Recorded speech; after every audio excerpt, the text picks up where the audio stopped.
talking to the old me, like you owe me. You the closer. I've been through it all, can't believe they know me. Went from 8 to 24 like Kobe. Every time I look into the mirror, talking to the old me, like you owe me. You the closer. I've been through it all, can't believe they know me. Went from 8 to 24 like Kobe. Every time I look into the mirror, talking to the old me, like you owe me. You the closer.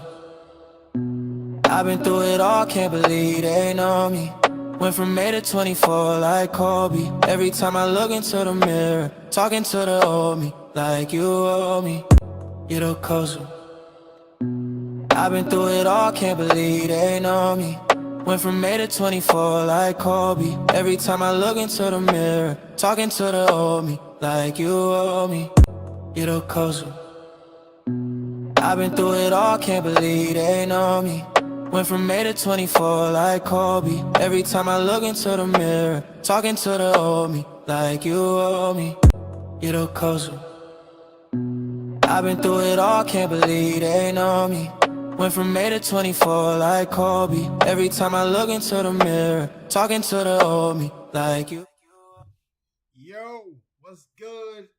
What's poppin'? Smack Volume 12 is going down. It's going down.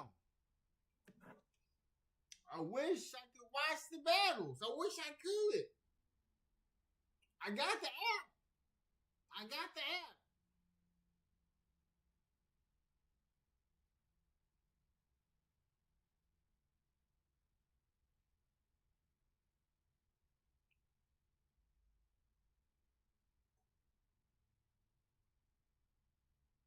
Let me see some. Ooh.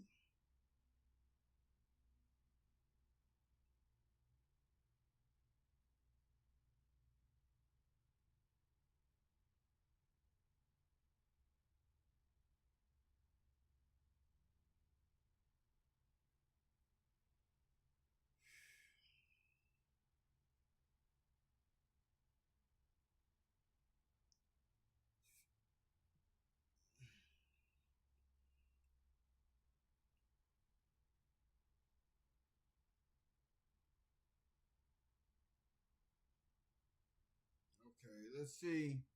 Let's see some real quick. Let's see some real quick. Hold up. Wait a minute. Wait a minute.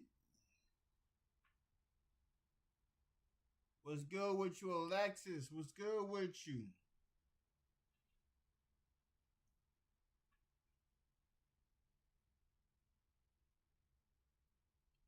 Let me see some real quick. What's good? Welcome in Alexis LaFay. First message of the stream fire. What's good with you? 1 second to make sure that you good. To make sure that you good.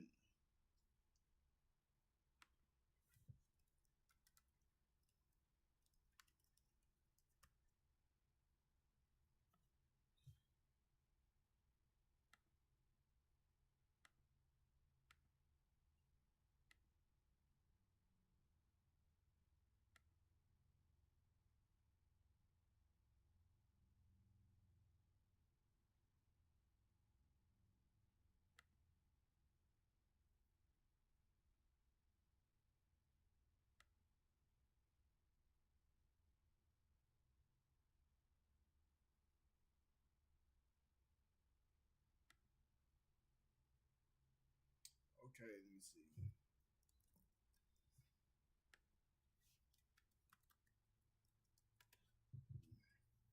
I'm about to get it. I'm about to get it right. I'm about to get it right. Don't worry. Don't trip.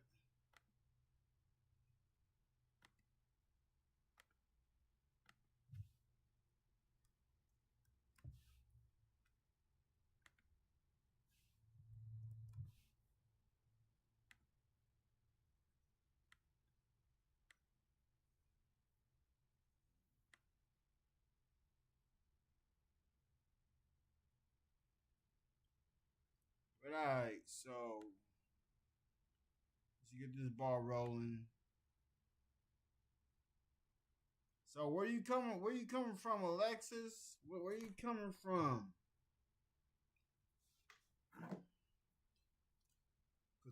Put this on the charger.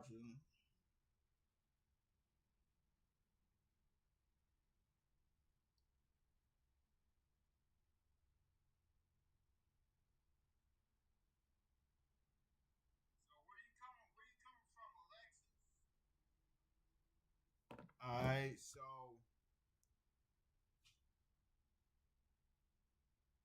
now, like, comment, subscribe to the channel. The end is here. The ending is here. I'm just waiting on the settling. You feel me? I'm just waiting.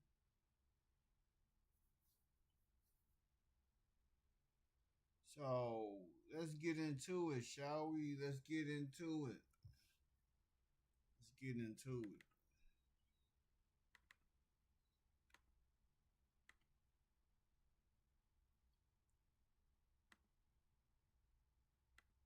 Alright, so this one right here is about people are becoming homeless, sleeping in their cars in 2026. But let's be real. So let's be real. Let's bring this to reality. A lot of people live above their needs, above their means. They live above them. There are people that pay $1,500, $2,000, over $3,000. But if you got a family, that I understand. But there is some people who are just one person paying that much. I'm confused. So, if you're watching, like, comment.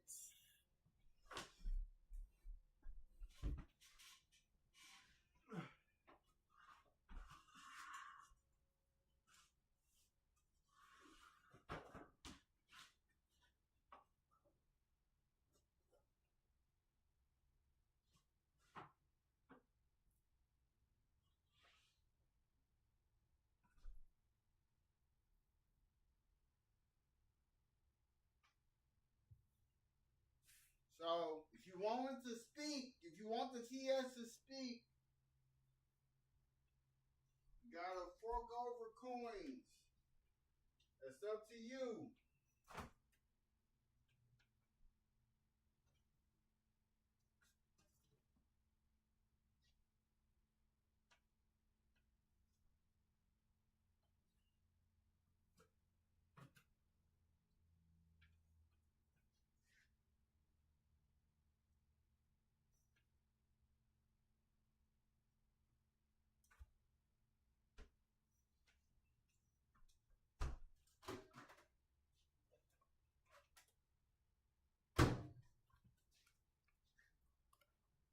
So before I start this video, I'm about to get this food ready. Just eating half of my Cubano. And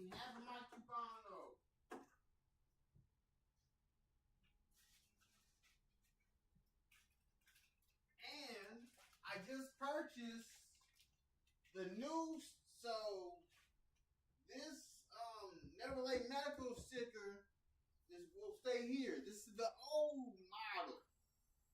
The new one will be here. Wait till you see the new one.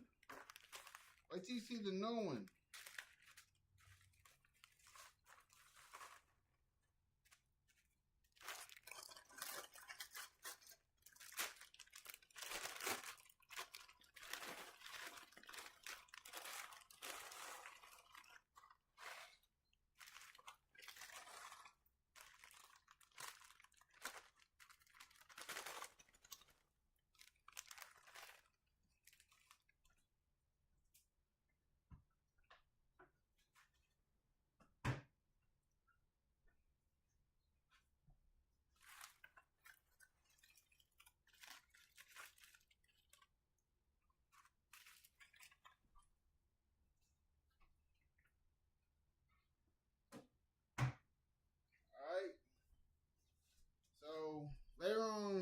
today.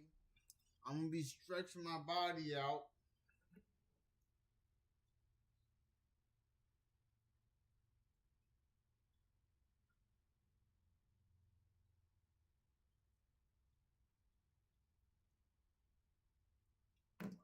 But let's get into it.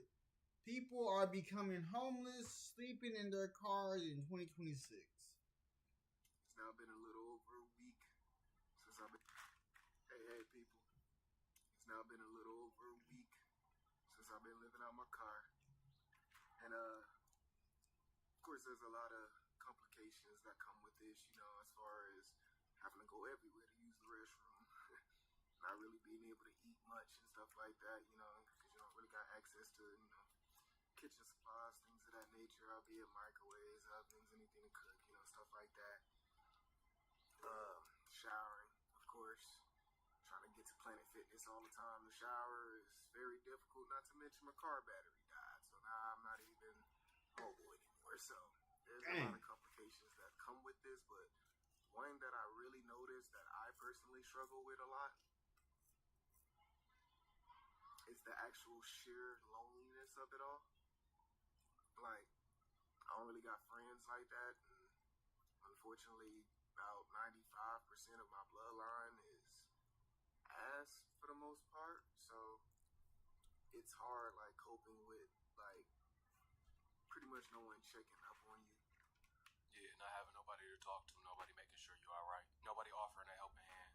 I can understand that. You don't got a companion. I can understand that. You already going through it. You at least want somebody to be there for you. A little bit. Just a little bit. Somebody to talk to here and there. Vent to. Something as simple as that. I can understand how frustrating that could be. Me, when I see homeless people, a lot of times I talk to them. I talk to them, have a conversation with them. I'm not scared to shake their hand or nothing like that. Help them out a little bit if I can.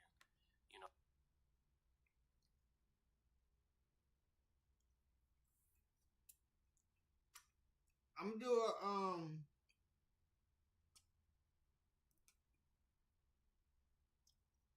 do that in March. I'm gonna do a 24-hour stream in March. I'm gonna set up things to watch and things. I'm gonna set it all up. That's gonna be in March. But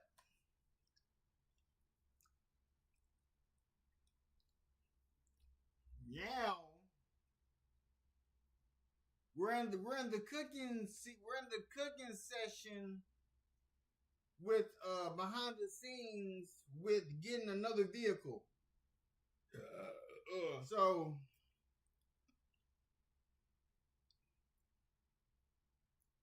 now I'm just waiting on that.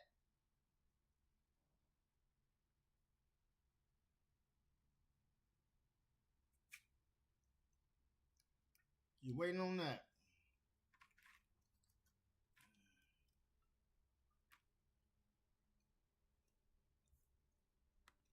Things like that. As long as they're not on drugs, I'm not going to contribute to killing you, But if you're really trying to get yourself together, then I got no problem helping you out.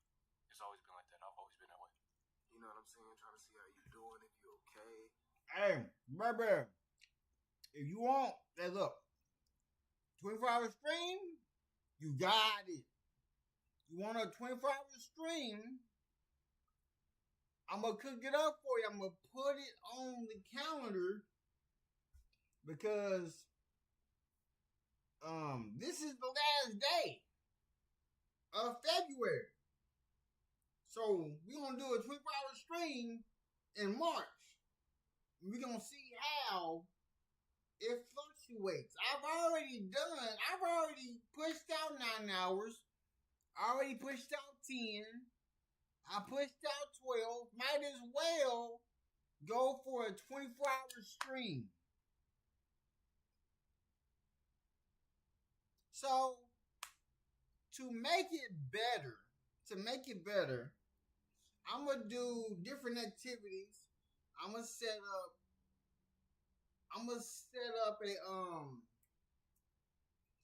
up a playlist. So it can be for the full 24 hours.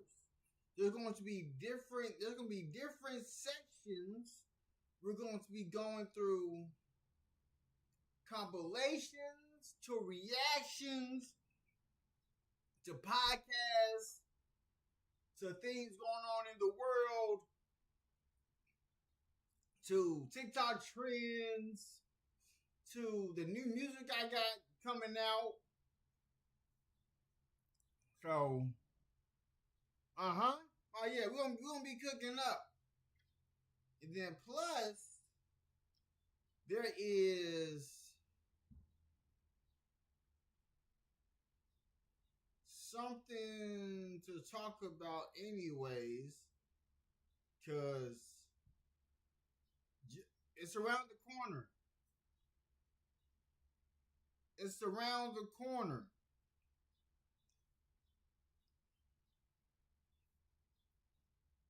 I got you. Wait 1 second.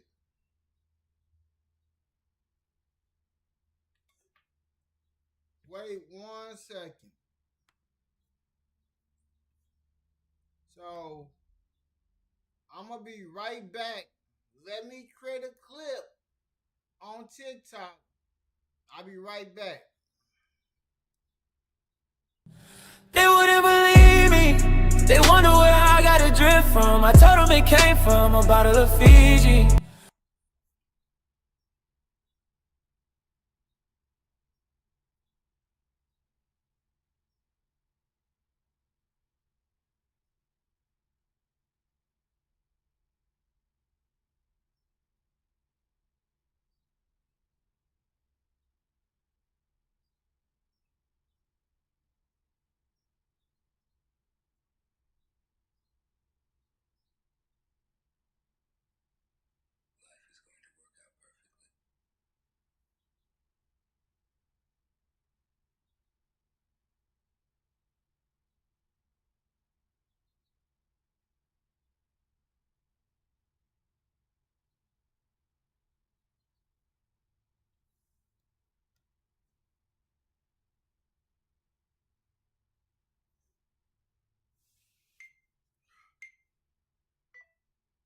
Okay, so to keep y'all in tune with what's about to go on, so for me to figure out the algorithm even more, I'm going to do my first 24-hour stream. I'm doing my first 24-hour stream.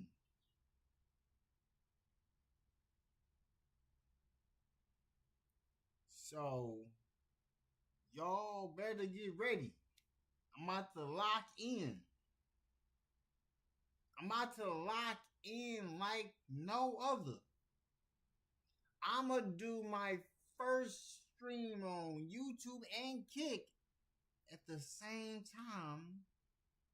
Subscribe to the channel. Let's get busy. So, there's no time to be playing around. Because if y'all thought that 2026 was crazy, because I already know in my mind I see it in the future that 2026 is gonna be one of them ones.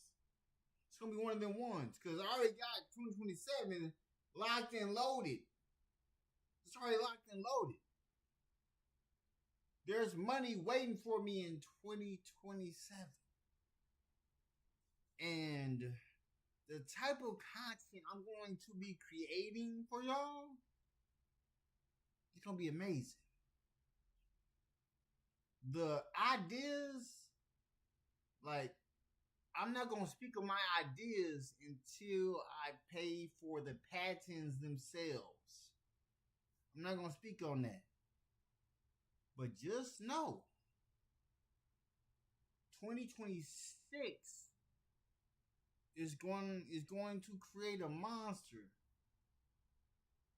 Like, I'm just gonna let y'all know, I'm on a different type of time, creating content, gaming, this, that, and the other. Like, you thought when Grand Theft Auto 6 drops, I'm locked and loaded. When I see it's time to purchase Grand Theft Auto 6, I'm going to be the first one on.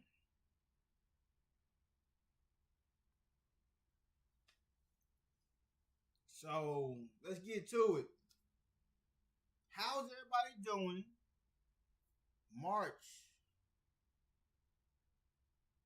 I'm going to do should I do a subathon? Comment down below if I should do a subathon. I might do a subathon on YouTube in March to see how crazy it's gonna get. I'm gonna add in some food reviews. I'm gonna show my new merch, show the new hoodie, because I'm gonna purchase the hoodie and then go find a place where I can go make them and then purchase maybe 50 of them just to see what's gonna go on. But let's get to it. Let's get to it, man. You know what I'm saying? So, like, comment, subscribe to the channel. Peace. Okay, so to keep your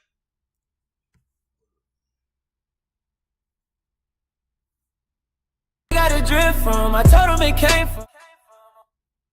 Hold up. You said date question mark. What you mean? You said date question mark. What does that mean?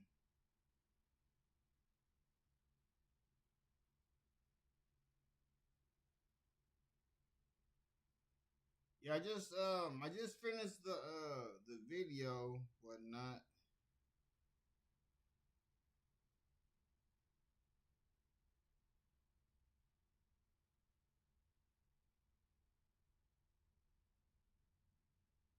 Said date question mark.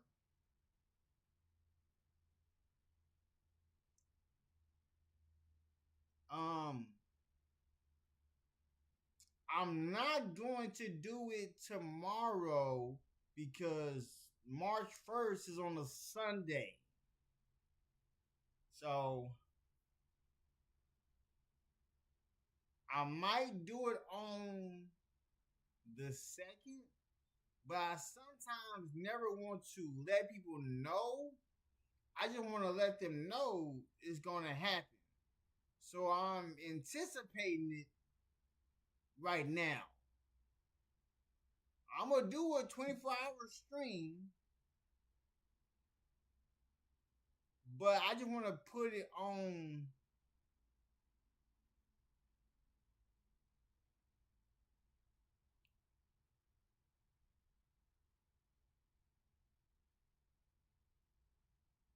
Friday to Saturday.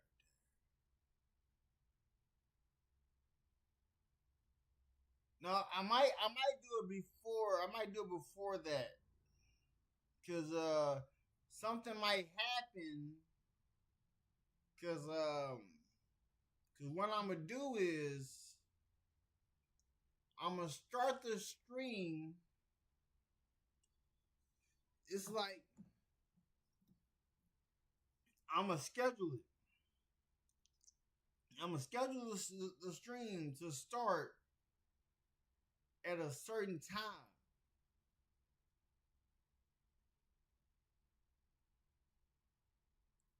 So,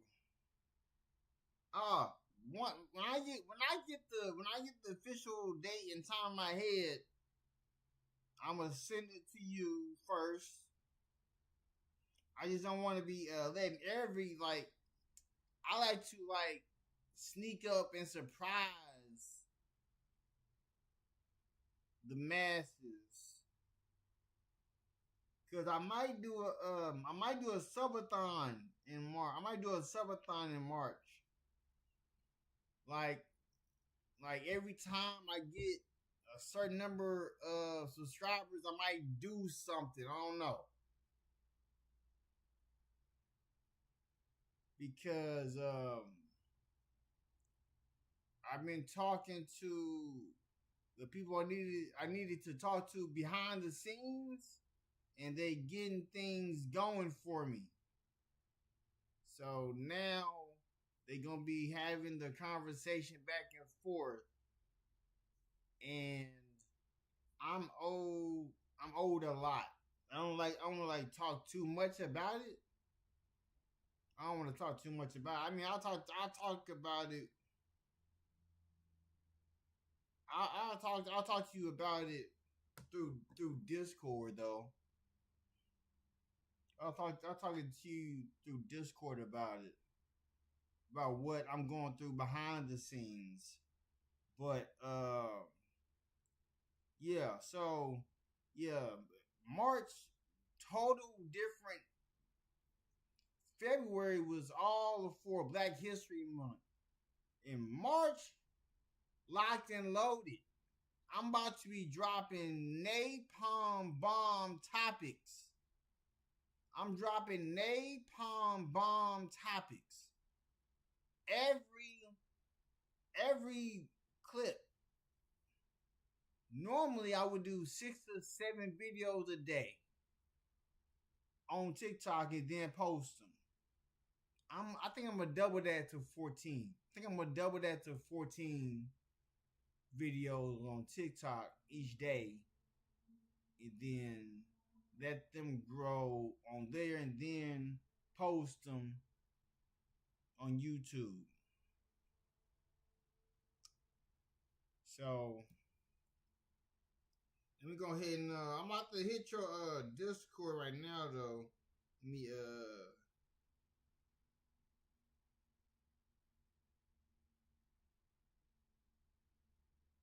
Waving hand sign welcome and hello good friend you won first message of the stream fire. I don't really watch basketball for real, but John Stockton, old player, Steve Nash, he cool. I'm not really a basketball fanatic. If we was talking anime, I got you. Yeah, I couldn't see myself saying Steve Nash over John Stockton because hold up, is John Stockton the? Nah, ain't that Jerry West? Ain't he the logo that's in the middle? I think he's in the middle.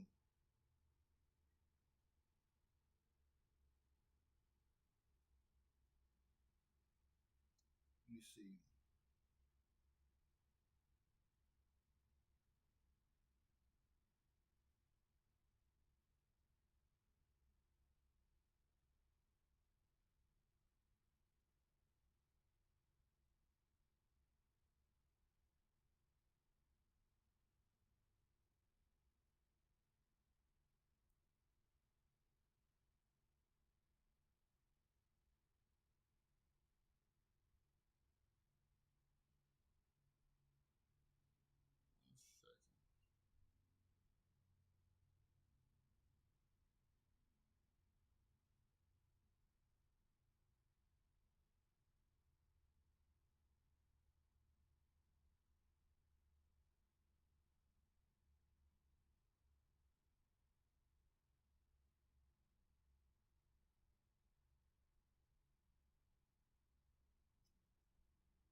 Kobe. Well, I would never choose Kyrie or. I'm still going Kobe. I'm still going Kobe over Jordan. I don't look. Kobe, before Kobe passed, rest in peace, Kobe. Before Kobe passed, he was going to be going over to China to cook up something crazy. Because in China, Kobe was Michael Jordan in China.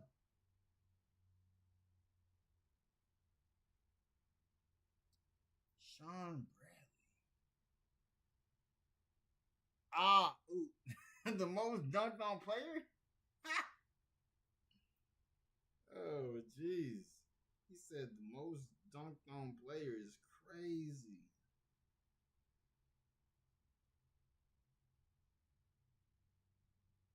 And mind you, when I do a 24-hour stream, like I'm not gonna fall asleep. I'm not gonna fall asleep. Cause when I'm gonna let you know, like I normally sleep for like 4 hours, 4 or 5 hours. I'm good.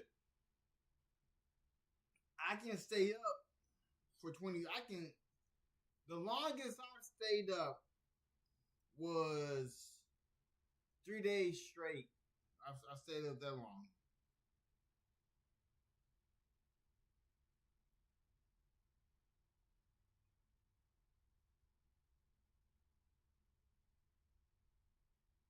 That's the longest I've stayed up ever. So let me see.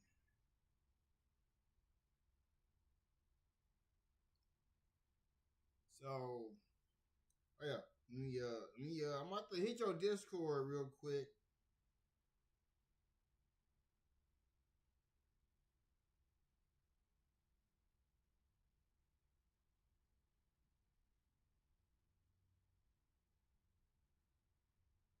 Oh no! Oh, hey, hold on. What you say? 1 second. Let me get you right.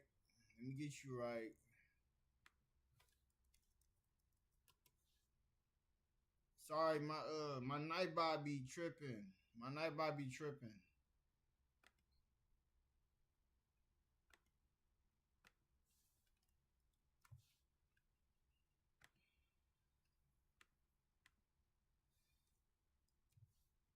Alright. Alright, so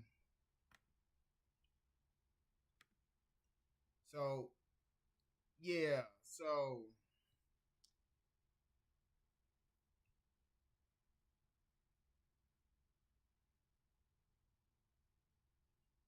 let me see. Let me see this.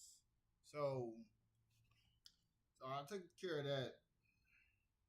Oh yeah, I saw what you said yesterday about Gootroop, about him comparing me to Gabe. I'm like, don't compare me to somebody who has more subscribers than me but less views. I can't be compared to somebody who has more subscribers but less views. That makes no sense. Because if I had over 13,000 subscribers, I would be eating.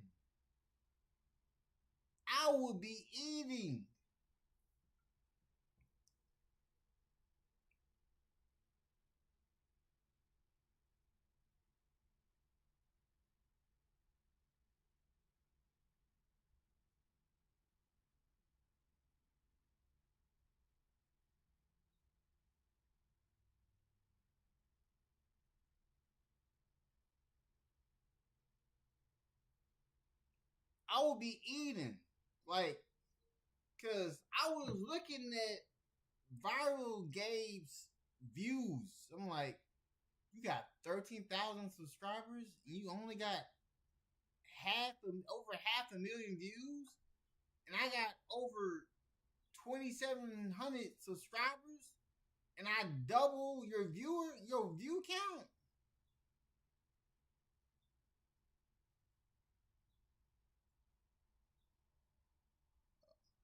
And I don't even gamble. I stopped doing marijuana. I don't do no drugs. I don't. It be confusing. It be confusing me. I just sent you something. I just talked to you on Discord about what I got going on behind the scenes.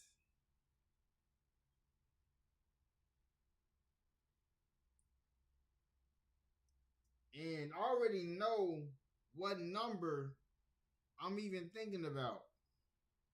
I'm already knowing. Let me put this phone on the charger still.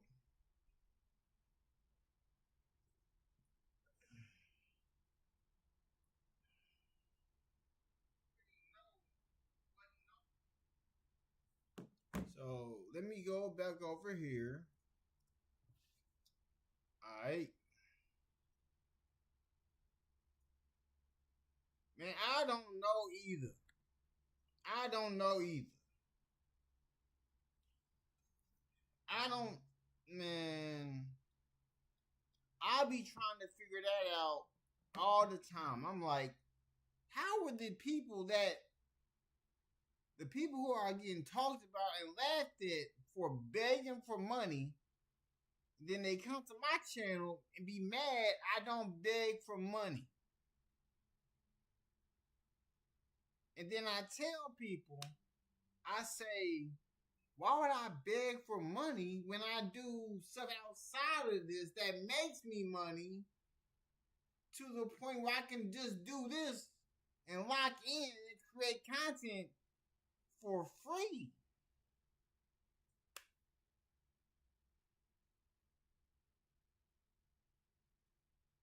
Over 13,000 subscribers, over 13,000 people subscribe to him and pay him money, and he could be doing good. Like, give me 13. If I was to hit 10,000 subscribers, like, it'll be amazing. But Hell, if you're alive, you know, stuff like that. Not really having anyone to talk to or go see or just, you know, any of that. Just kind of having to full on deal with this by myself. That has actually been personally for me. I know everybody is different, but for me personally, that's been like my largest struggle, man. It's just feeling just alone, you know, or whatever. Yeah, it could be also the fact, you know, I was in a 6-year relationship, and the person that I was with hasn't cared at all about my situation ever since, you know, she left and everything, and like has not once checked up on. But hey, listen to this. In July 18th of this year, all faceless channels will get deleted. You gotta show your face now. There is no faceless channels that won't be making no more money.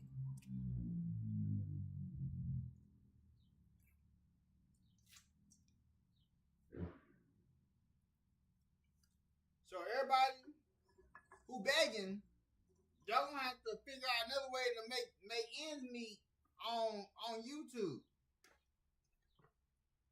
Because outside this social media realm, I do something that brings money in, but once I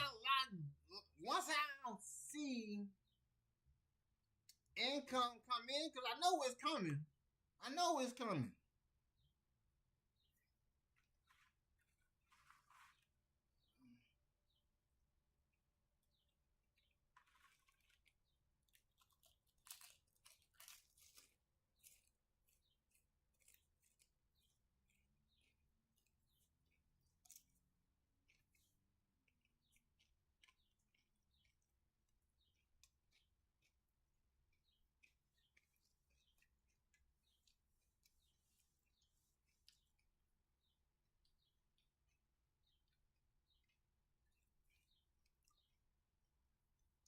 I know most of them do, but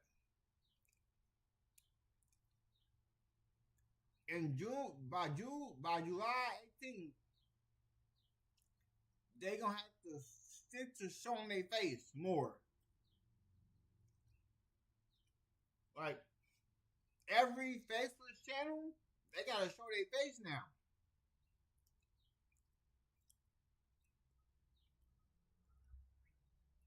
Because if they don't, they're gonna lose monetization. Like you can't create content because it's more than just sitting here and chatting. Like you can do that, that's cool.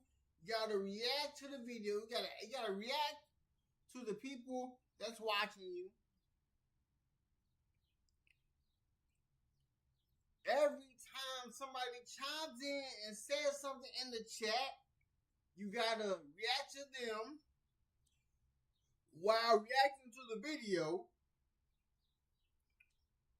It's a lot of multitasking when creating content.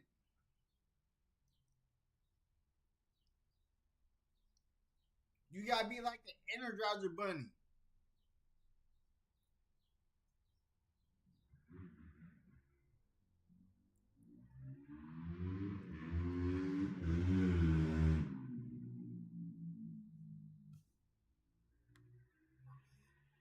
Helped me nothing.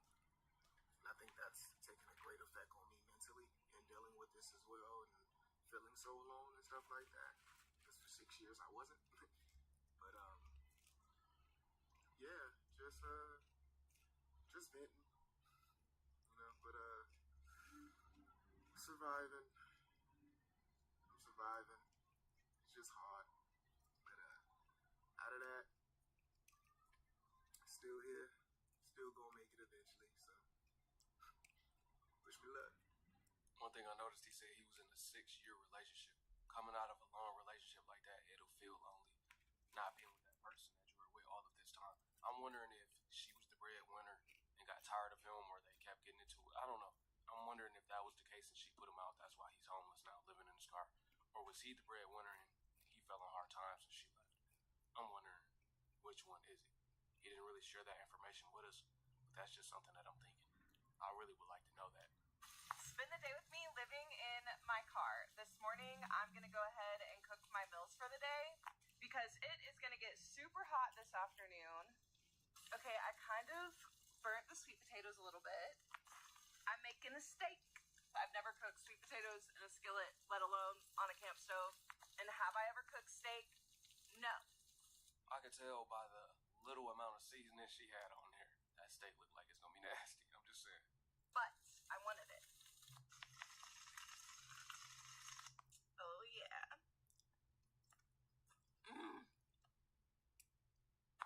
Okay, I just spent the last 2 hours researching and applying to certain contract work positions. I did run into town and fill up on ice and water, but forgot to film it, and I grabbed a coffee and got to work. I was just going to get dinner out of my cooler, and then a car pulls in. Mind you, it's dark. A car pulls in, starts acting like they're going to drive up to my campsite. I turn my lights on because I'm like, maybe they don't see me. They stop, turn their lights off, and now they're blasting music. And I'm pretty sure they've blocked me in. And they're just blasting music at the bottom of my campsite where I can't get out.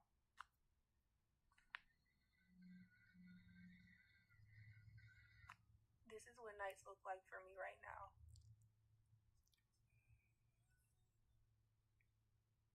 I don't usually talk about this part of my life, not because I'm ashamed, but because sharing. Listen, like,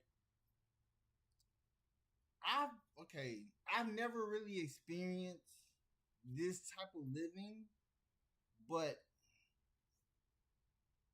I see that type of living outside my house. Like, how close it is to live next to someone who's homeless. And the homeless that I live by, they got stuff. They got artillery. You feel me? even with them living by, I live by the highway. I hear nothing but constant wrecks.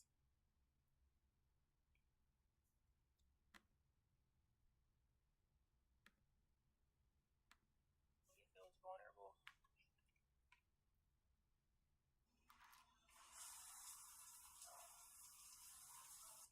Living this way has taught me a lot about myself.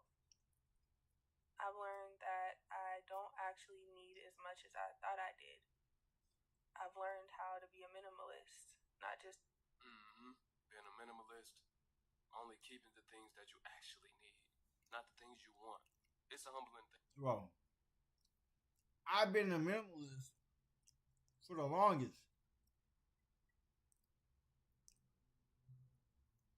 As soon as I have experienced the things I've enjoyed in life, I don't want to go back. Nah. The money I have been making with my medical courier company, I can't go back. Nah.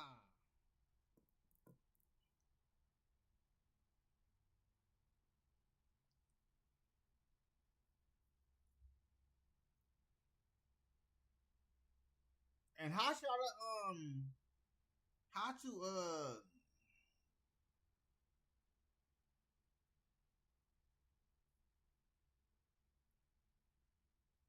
alright, I'm gonna try to give people, hey, anybody that chimes in, come support the show. Give me some, get the high points up. I'm trying to understand what high points are. This is my first time hearing about high points. Because you basically living out of a backpack. That's just like somebody that's a backpacker. They learn, hey, I don't need all of these items, all of these possessions. I don't need them. What I need is food, shelter, a few clothing items, a few other things, but not many things. You don't need many things to truly survive. There's a difference between, just having all of these things just because you like them. But most of the times we get these items and we really don't use them. Or after we get them, we don't really care for them anymore. You get a small boost of dopamine when you get it, like that excitement when you get it because you always wanted it. But then once you get it, you be like, man, why did I even get this in the first place? with my things, but with my expectations.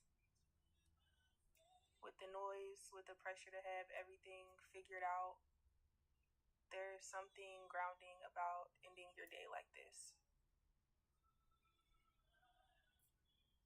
Letting go of whatever didn't go how you planned, letting the day be over without trying to carry it into tomorrow.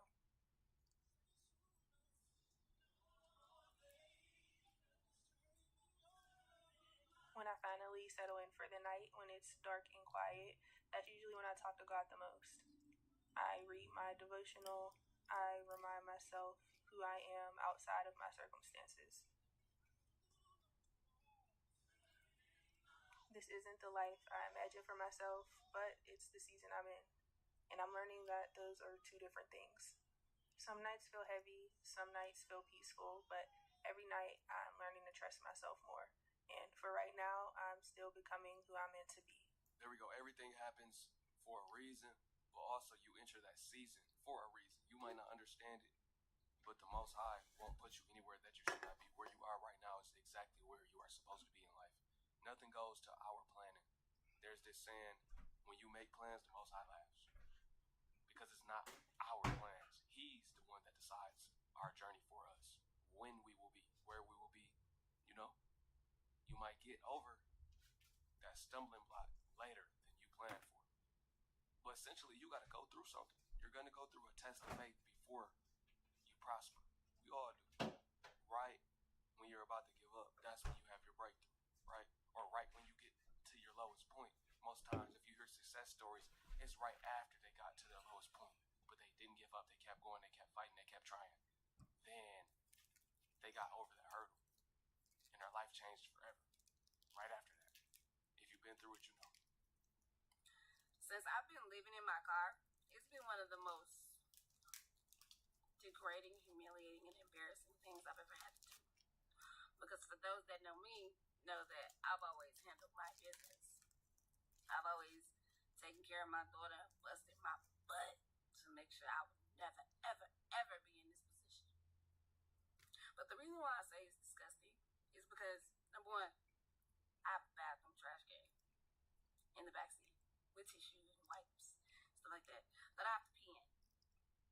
You know how disgusting I feel?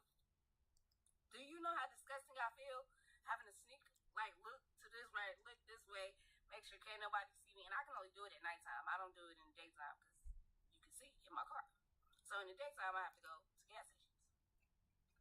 Anyways, also, climbing over this seat, diabolical. Also, it's cold as hell right now. And I can't just have my car running because gas. Also, I also need an oil change right now because I have had to have my car running like I have. So, also, for me, my pride, my ego, that don't exist. I have to ask, not ask, but it's people offering me showers and stuff, not because I, need one, but it's just like, they offer it, like, you can always come take a shower here. Do you know how, this is also humbling, My wife don't understand what she did while she was trying to just focus on destroying me and lying and covering up her lies. She don't know what she did, but I'm gonna tell y'all what she did. Yeah, when people do a kind gesture like offer up their couch or their shower, sometimes that person might feel uncomfortable asking for help or actually taking the assistance or taking you up on that offer because they don't want to be judged. They don't want to look like they need help or like they're the help, like they're needy, So they might turn it down and be like, I'd rather struggle on my own before I struggle in front of everyone else, right? Because people don't want to be talked about. They don't want to be judged. They don't want to be looked at a certain way or whatever, And I understand that completely. That could be hard. You really can't have no pride. You can't have no ego. A lot of times they be like, I'm going to figure it out. And then they might only hit you when they realize they really can't figure it out. And they better take you up on that offer. That literally happened last night. And I ain't going to go into too much detail. But they don't want to make you feel uncomfortable in your own home. And at the same time, they're already uncomfortable. You see what I'm saying? That's why you want to make them feel as comfortable as you can. Like, no, it's no big deal. Anytime. Nah, you're not in the way of us. You good. Now check this out. Everybody else was a little younger. Not super young, but they were younger than this next man. This next man is 40 years old, living in his car. Somebody being 40, you deal with backaches and your legs hurt. Just different things as you age. Your body starts to change, and these changes make it even more uncomfortable. You need a comfortable bed, a nice pillow. When you're young, you can sleep on the floor. You can sleep on an air mattress. As you get older, your body aches more. You're in more pain. You need a more comforting environment to stay in. But for him, he's still sleeping in his car at 40. I'm just thinking about how that probably feels on his body and how draining that could be. Not being able to get a good night's rest and still got to get up the next day and figure things out. Let's check this brother out. Let's hear his story out. Okay, boom. I've been living in my car since May 13th, about 2 months and some change. Let's talk about it. So I bought this car knowing that I was probably going to have to make a tough decision. I do freelance work and video, and a lot of the money will come in late, as any freelance knows. And sure enough, it came in late, and I'm just hated being late on my rent and having to tell my roommate, who was also a friend of mine, not close friend, but a friend of mine, that I was going to be late trying to figure it out. So I got this car for a gig because I needed it for the gig, and I knew that I was possibly going to be living in it. So I have a 2013 Chevy Volt. It's basically an EV first, and then it's a hybrid, so I get like 30 miles, which is extremely useful because when I turn my car on, I don't have the actual car on. It's just the battery on. So it's perfect. But I still have gas if I want to use gas and go further, things like that. So where I stayed most of the time, I was working for Amazon, and honestly, the parking lots, because they have shifts almost around the clock, pretty much can stay here if you can find like a pretty secure little chill spot. So that's where I've been, just in between 2 vans in a parking spot, either between there or there's a beach location that I'll go into, and they have the EV about the Amazon. They actually have free chargers here. I don't know if it was their plan or whatever the case is, but I'm gonna take advantage while I can. So like right now, I'm sitting at the charger. I've got my sunshade on. I'm sitting at a charger. Amazon, the people are all gone. I have a sunshade, and I'm charging my car for free. And I'm on Instacart, so that way if a ride comes in, I can take the ride, and I'm not paying for it. I'm not paying for gas, things like that. So I ended up investing in a butane burner. So I have a burner so that I can cook. Man, obviously it's dirty right now. I'll be cleaning it sometimes. It's dirty right now. But yeah, I got a butane burner that I use mostly every day. I ain't gonna lie, he grabbing that camera kind of aggressive. It's almost scaring me. But look, I'm not laughing at the struggle. I'm just saying the way he grabbing that camera is getting me every time he do it. At least he got a burner he can cook in the car. He figuring out different ways, right? One thing about our people, we are real improvisers. We learn how to improvise across the board. He learning all type of little ways to maneuver and still be good out here. Yeah, this guy's Pokemon Fire Red. I love how people keep it positive no matter what they're going through. We've been through the most. I'm gonna say Going back in time. Situation because everything we've been through throughout history. You know, that's just the honest truth. We've all been at the bottom before. If you're at the bottom, the only place you can go is up. You know, breakfast also have a have a little cooler. So not this cooler. This cooler ain't got no ice. But I have this cooler, which is a 12-volt cooler. It ain't much in it right now. It's time to do some shopping. But yeah, so I'll throw some eggs in that. You know, maybe some potatoes from Trader Joe's, and then yeah, I'm making it on the skillet, and it's extremely helpful because I was spending a lot of money going to, well, not just the money, but also the health. But going to In-N-Out, going to Taco Bell, having it be convenient. In-N-Out. Drop a comment below if you ever been to In-N-Out. I went there one time a couple months ago. Terrible burgers. Terrible. Horrible burgers. I don't know how they're in business. Me personally, I don't like it. That burger, all you tasted was onions on there, burned bread. You couldn't even taste the hamburger. It tastes like onions and burned bread. And nasty spread. So yeah, this has helped out tremendously. I can have cold drinks, you know, oat milk, whatever. But I can also have something hot as well. Also have a tea kettle for, you know, noodles, oatmeal, shit like that, whatever. Yeah, have a couple window covers. Anyway, I ain't gonna keep going on, but yeah, this is where we're at. There's a lot of people, specifically down by the beach. But even I'm across the street from Lowe's, as an example. There's also a Sam's Club near me. If you go to them parking lots after the stores close, you're going to see some blacked out cars back in the back of the parking lot.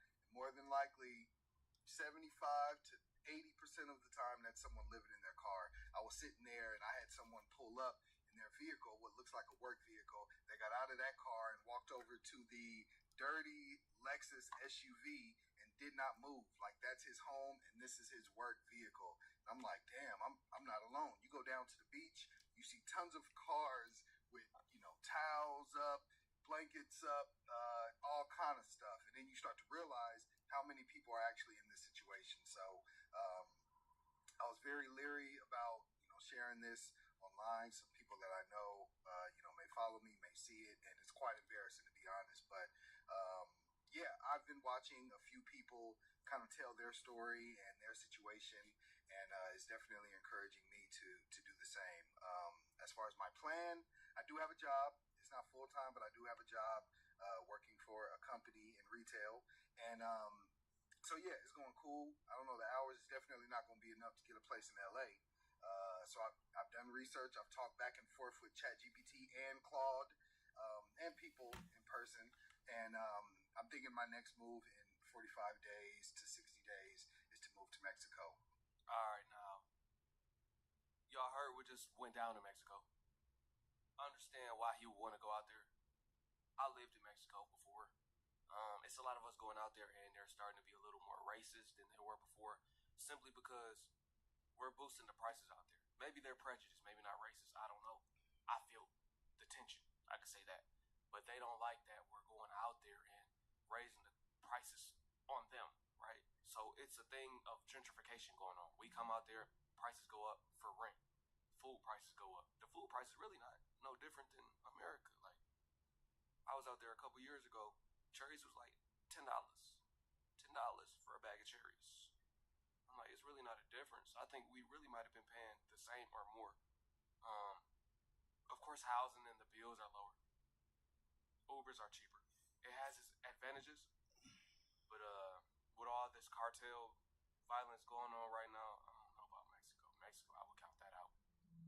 That was my plan too before, but not no more.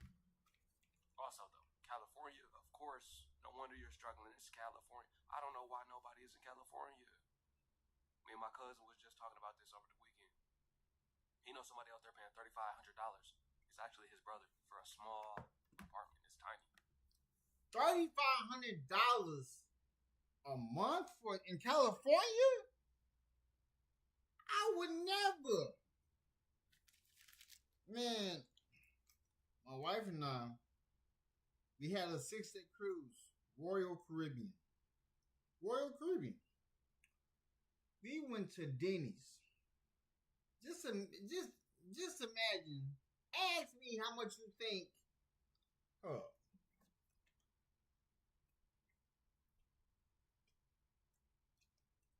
Ask me how much do you think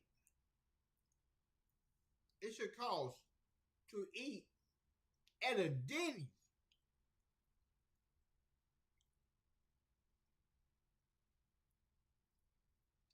We spent a 50 ball on Denny's.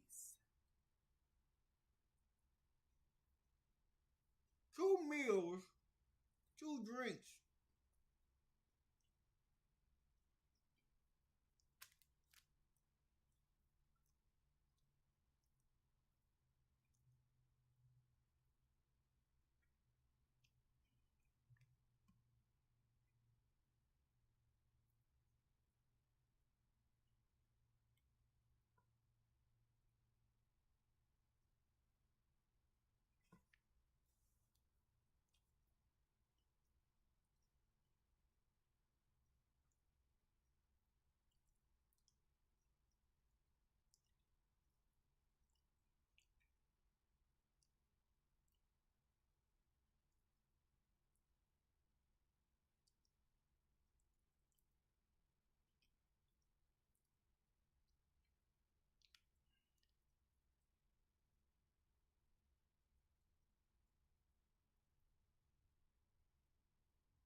Hold up.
had to go charge up. Had to go charge up another one of my Nintendo Switches because this one is talking about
It's crazy.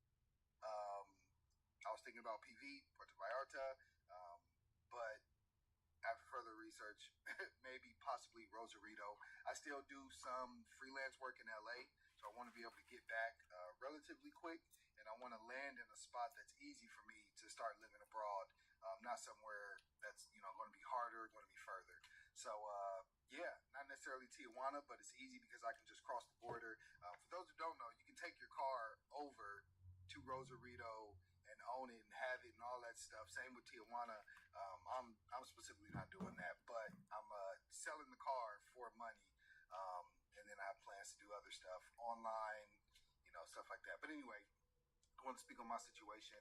I'm 40 plus, living in my car, and we're gonna figure this thing out. I gave myself the whole summer to figure it out. I was working at Amazon, and I got sick, some stress. I had cellulitis and shingles kind of come back, and plus it was just physically demanding, so I had to chill off that.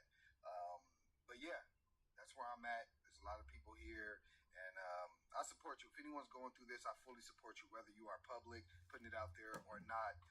I know that it's tough to make this decision, and it's even tough to keep your mind in a great mental space. For me, even though we're low on space, I still keep my basketball and my pump in the back, because if I need to, I need to get on that court and ease some stress. So yeah, all that to say, this is where I'm at. If you guys have any questions, I know there's going to be something that I'm going to be able to answer. I definitely want to help people out. Any negative comments, we probably just gonna block them. But yeah, if anybody wants any feedback or any questions, please feel free to ask. Like I said, it's been like 2.5 months. Plan on doing this for about 45 more days, possibly. But the legislation that the Orange Man put through, basically saying that they can detain anyone that's homeless, including people in their car, definitely kind of changed things for me. I don't want to get back in a rat race either. As soon as I get an apartment or a place, I'm back in a rat race because I got to keep working to pay that thing, and now I need another bill. I got all that stuff. Since I'm out of it, I'm very worried about getting back into it. So if I do get back into it, maybe I'll do it somewhere that's more affordable. So that's what I'm thinking about. Anyway, that's the yap. That's the spiel on this Sunday afternoon. It's what is it, August 2nd, 3rd? So yeah, this is where we at. Appreciate y'all. For anyone who know me, what up? I'm not asking for help. I'm fine. I ain't making no money from this. You ain't got to do the whole engagement thing and all that. I'm just, sharing my story. 7 minutes is way too long. I apologize. All right, so you see, he don't want to get back into the rat race. He doesn't want an apartment. He doesn't want a job because it's going to get you back stuck in that cycle. You'll be like a hamster in a wheel. It keeps running, but you ain't getting nowhere. And I feel that. I respect that. See, some people rather be homeless so that they can stack up, save up, leave the country, instead of being stuck in a cycle where there's no end. I respect it, honestly, because I feel that. I feel that. Once you start to wake up, you realize the workforce is slavery, right? You want to escape the matrix, People feel like being homeless is a way to escape the matrix. It's crazy, right? But there's some truth to it.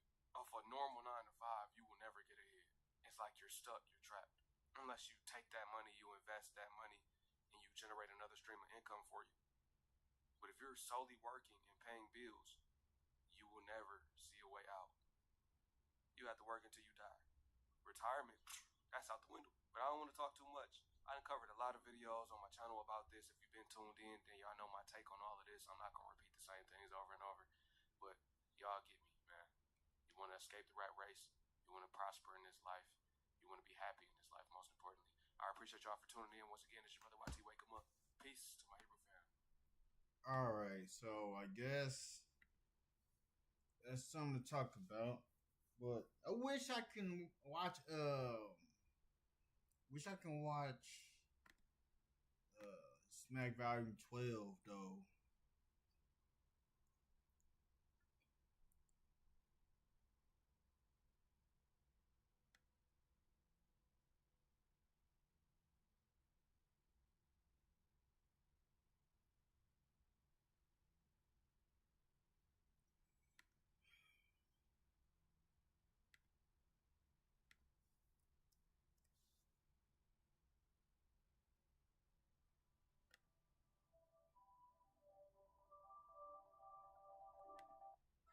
America is a third world country. I'm tired of doing everything that they told us to do, and it gets me nowhere. It just keeps me stuck in the same cycle. Is anyone else completely sick and tired of living in America? I am sick and tired. Everything right now is a scam. We are being lied to. We are being taken advantage of. America, as an idea, is marketed as freedom, equality, opportunity, meritocracy, all that good stuff, right? You work hard, pay the bills, and you will win, right? That's the pitch that we were sold. But here's the uncomfortable question. If the promise was real, why does it feel increasingly unreachable now in 2026? We were told America is the land of opportunity, yet social mobility in the United States ranks behind other developed nations. If you were born poor here, statistically, you are more likely to stay poor compared to countries that are supposedly have less freedom. So what exactly are we free to do?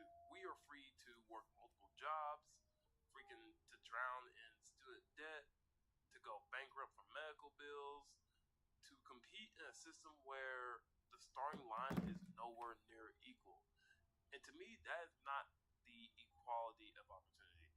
That is the illusion of opportunity. We were told that America is a democracy, but political campaigns are fueled by corporate money.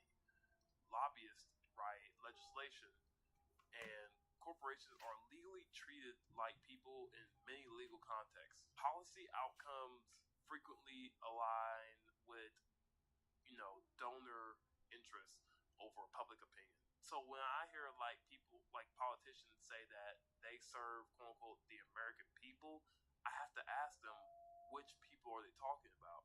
Because it often looks like the people with capital get representation out here and everyone else gets rhetoric. We were told that America is about freedom as well, but freedom is selective. You are free to almost say anything unless you threaten power. You are free to protest as long as it doesn't disrupt profit.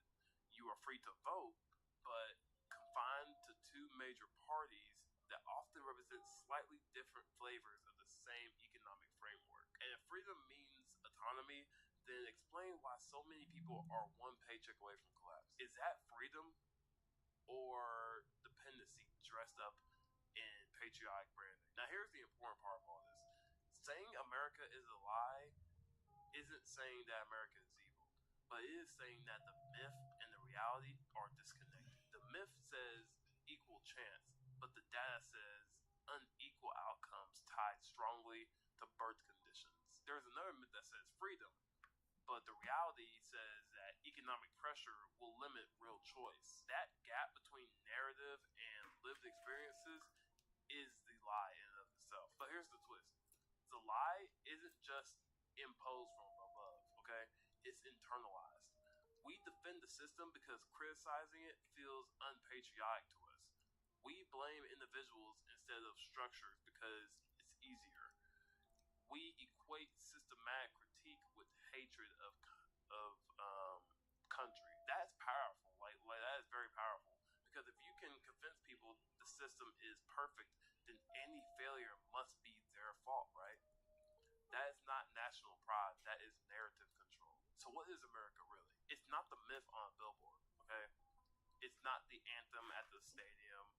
It's a country with enormous potential and enormous contradictions at the same time. It has produced innovation, cultural influence, and opportunity, but at the same time, it has also produced inequality, political capture, and structural barriers that contradict its founding promises. Calling that out is not anti-American. It is anti-delusion. And if America really wants to be what it claims to be, then the mythology has to face reality. Because a country doesn't collapse when people criticize it. It collapses when it refuses to confront its own contradictions. So maybe America is not a lie, okay? Maybe the branding is, okay? But until we close the gap between the story and the structure, the phrase land of the free will feel less like a truth and more like a slogan. Well, for starters, our premium federal tax returns are free for everyone, no matter what. With a free offer like this, people often ask, so how do you make money? While our federal... I lived in a third world country this last year. It was so dangerous. It was so scary. Oh my God, I woke up every single day being like, oh my God. Bucket showers, living off the land, understanding where my food's coming from, understanding the way of life. No, babes. America is a third world country. America is a third world country. I've been back for 3 months. And my body is so inflamed. Anytime I walk into a grocery store, I don't even know what to pick because I know it's all toxic.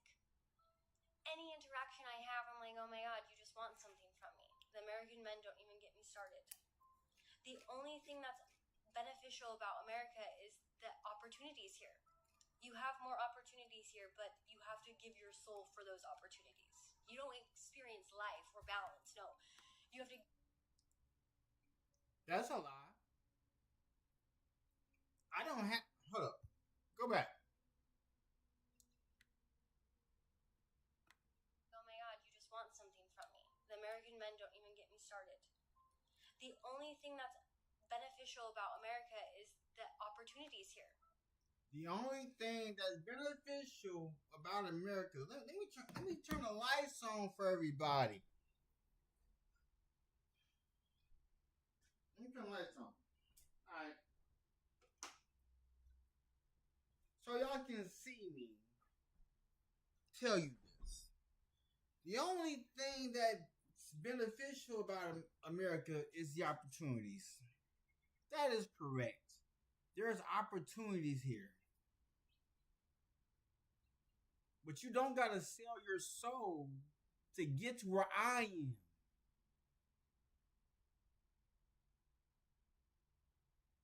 You don't got to sell your soul to get to where I am.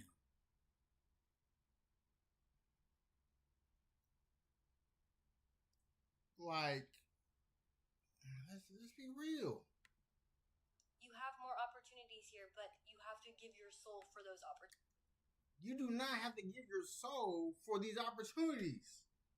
I am an entrepreneur. I work for myself. I'm not an employee. I'm an employer. I don't get paid per hour. I get paid per delivery. There's a difference. I put the price on what I am worth. I put the value out there. I got the credentials. I got the degrees. I got the logos to prove it.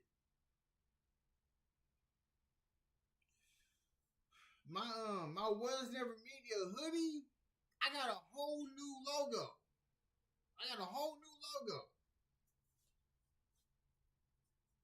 I'm about to get I'm about to get like a printer so I can like put it on hoodies. I'm gonna like purchase the hoodies and then, oh my goodness, crazy. You don't experience life or balance. No, you have to give your soul to even experience a taste of those opportunities. So if you are scared to travel the world and see other places, I promise you, you're going to be way safer somewhere else than in America. If you're an American, you're good. Your nervous system is prepped for other places in the world. Hey, you know what, man? I've been thinking, bro. Everything that fucking America puts out is basically a fucking scam. Like, everything that's American is a fucking scam. I mean, think about it. Am I the only person that noticed every fucking month they come out with some new type of fucking medicine that can't nobody fucking pronounce that tends to fuck you up more than it fix you? Hey, are you dealing with depression? Well, bro, I take no medicine. The only medicine I take is for my vitamin D. That's it. That's the only medicine I take. There's like so much. There's so much I know about how this world operates that I can't even speak on it. If someone had the same knowledge as me about this world that we live in, I'm just trying to let y'all know. Come take photos. I'ma do one. It'll help make you happier than a kid in the candy store. But then when you get to the end of the goddamn commercial, they got all these fucking side effects. Uterus cancer, mild blindness, potential kidney failure, testicular shrinkage. Oh, I know exactly where that was at. It'll turn your toes into your elbows. Could possibly give you a heart attack. You can't even tell me I gotta sacrifice all my organs in my body just to fix one fucking problem? Hell, fuck that. I'd rather stay fucking depressed. Then if you think about it, when you get sick or something wrong, you're supposed to go to the hospital and they're supposed to make you feel better. But the doctors in the hospitals, they don't make money off of healthy fucking people. So technically, when you come in with one problem, they like, yeah, we can fix that shit, but we definitely gonna fuck some other shit the fuck up. Then you're gonna be back within a fucking month or a month and a fucking half with a whole nother fucking problem. And it's the same thing with them fucking dentist commercials. Every time you look around, I keep seeing these fucking Colgate and these toothpaste commercials, and they love saying 9 out of 10 goddamn dentists recommend this toothpaste. Well, you know what? Fuck them 9 dentists that recommend it. I want to talk to that one dentist that did not recommend it. I want to know what the fuck he or she got to say. Because if this toothpaste is supposed to be fucking good, I would think that shit would keep us from having to go to the fucking dentist. But you still gotta go to the fucking dentist all the motherfucking time. And they want to put these fucking fillers in your fucking teeth that don't even do nothing but rot the fucking inside of your teeth out. Then you gotta end up coming taking all of your fucking teeth out. And then you walk around like this. And you ain't number 22. Your health deserves more than guesswork. At Prenuvo, our whole body MRI scans for hundreds. Now I see why a lot of older people don't go to the fucking doctor unless they finna die. 9 times out of 10, you already on your deathbed. They ain't gonna do nothing but just give you some shit that's probably gonna speed that motherfucker up. Yo, what's the point of going to college if nobody's gonna fucking hire you? And the only way you could get in is if it's an entry-level position. But the entry-level positions aren't really entry-level. Listen, I remember going to interviews and people would tell me when I first would come in, they would scan my resume, they would look me up and down. So in 2014, when I got my first degree, I would go to interviews and they would look at me up and down, scan me up and down. They'll look at my resume. They'll look me dead in my eyes and say, "You're overqualified. And then I would be like, but you told me, they told me to get these degrees. And then it made me so mad. I said, you know what? I'm going to just go to school for fun. I'm going to build up my own company. And I went so crazy. I went and got double bachelors on them. To the point when my wife is done with school, it won't take me long to get my doctorate in business. People are going to have to respect me so much that doctor is going to be in my name. My name will not be just Keandre. My name will be Dr. Walker. Then you have to put doctor, man. I'm going to be a doctor of business. So,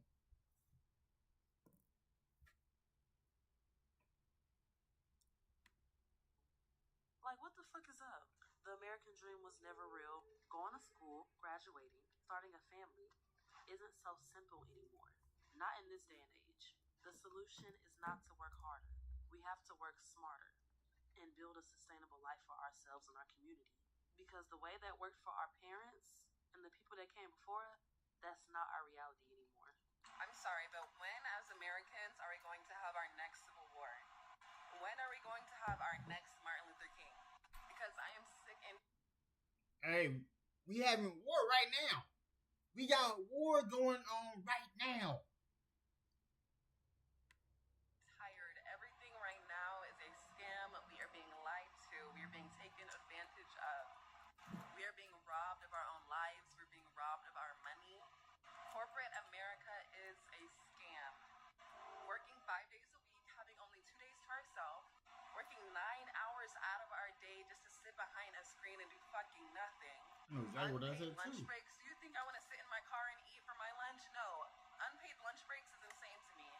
They're literally stealing our life. It's modern day slavery. Then they barely pay us for it. Again, modern day slavery. I should not have to ask permission from another adult whether I can go on vacation or not. Insurance is a scam. Paying for college, paying for any kind of education is a scam. And mind you, I have my degree. I hear people complain all the time, like, I hate working. It's a waste of my time. I feel unfulfilled. It's not my passion.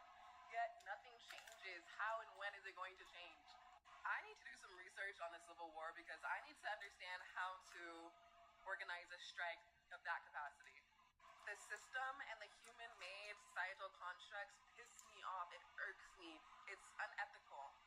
There are 300 million people living in the United States, so why can't we come together and do something about it? Like, humans were not meant to ignore their passions, ignore their desires, ignore their wants and needs, to sit at a desk all day, to tend to other people all fucking day, to work for someone who we don't even know who we're working for.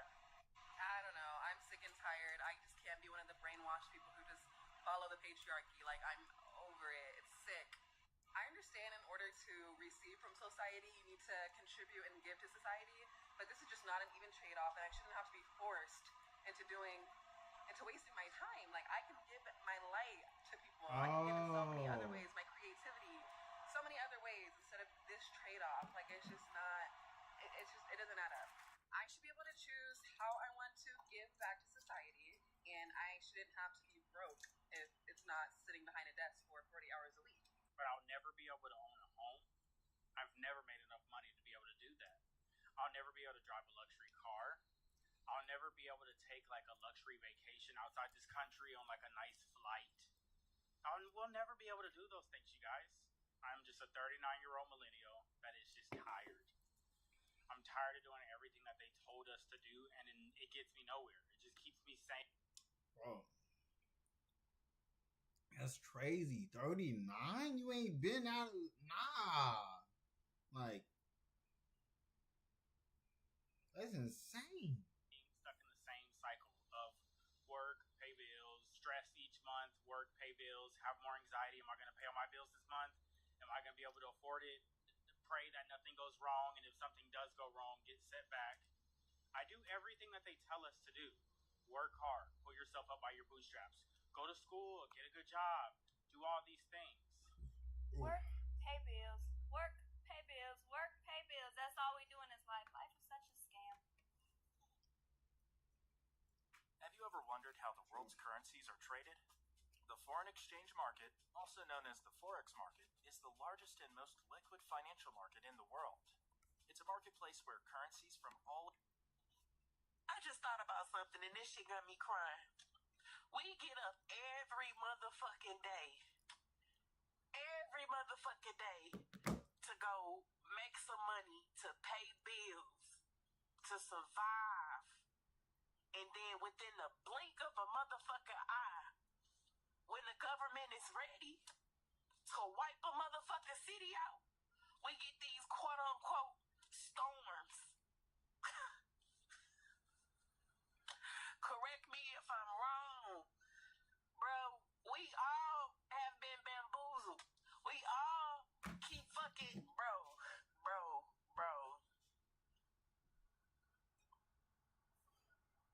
America is the biggest scam ever, yo. And who doesn't affect every motherfucking time? Black people. We get affected the motherfucking most. Huh? Go back. Say it again. It's the biggest scam ever, yo. And who doesn't affect every motherfucking time? Black people. We get affected the motherfucking most. I have never in a million years,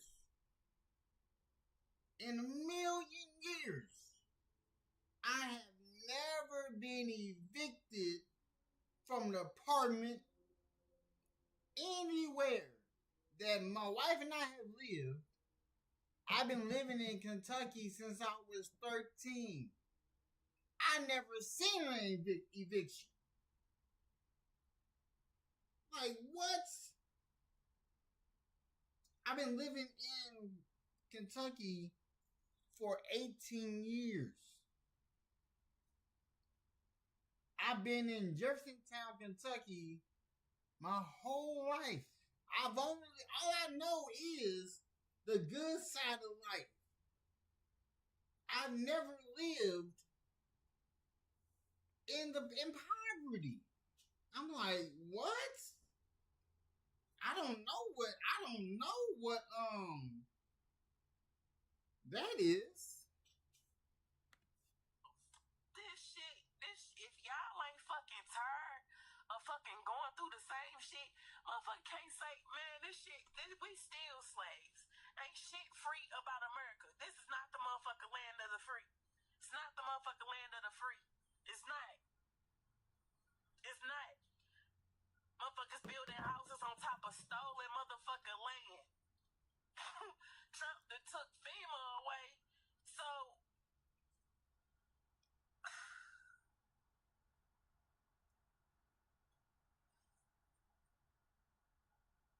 y'all better get it together. And if your motherfucking ass know magic, bitch, take the fucking government out. Y'all know that we are slaves, right? Like, we're currently all slaves. Slavery never went away. It was just remodified as the working system. Every day you have to get up super early, spend 8 hours a day away from your friends, your loved ones. Bro, I don't work for the system no more. I don't do that. Go back.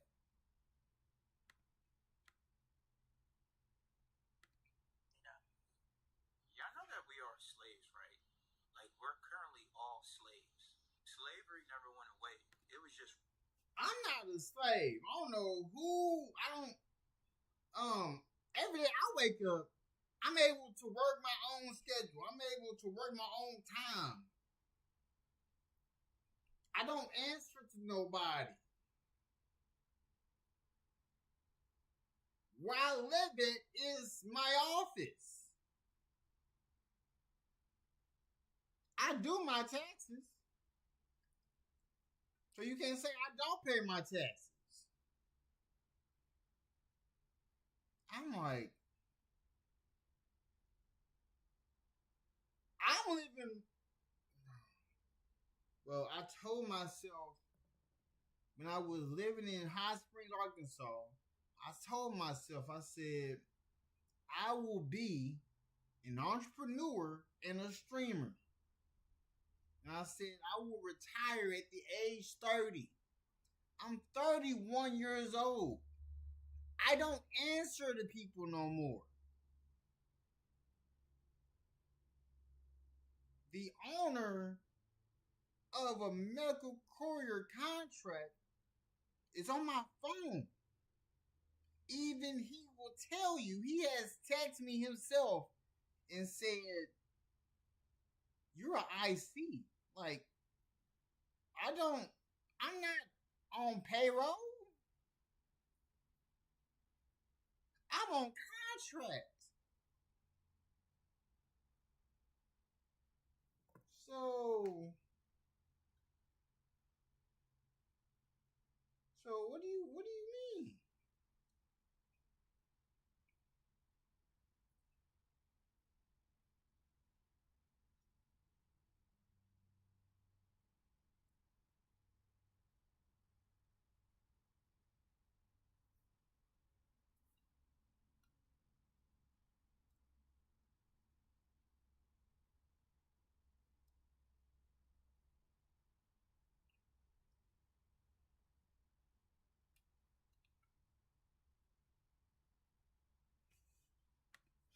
Remodified as the working system. Every day you have to get up super early, spend 8 hours a day away from your friends, your loved one, your family, work for pennies on the dollar to make somebody else richer than they already are. And then you get hit with all these bills that you can barely afford because shit is going up. Things are way too expensive. What you mean? Everything in my house is paid for. I ain't gotta worry about nobody coming to take nothing. All my ducks are in a row. We got the refrigerator full. Got the washer and dryer secured. Ain't gotta pay that off. The 2 vehicles that we lost that were totaled out, they paid off.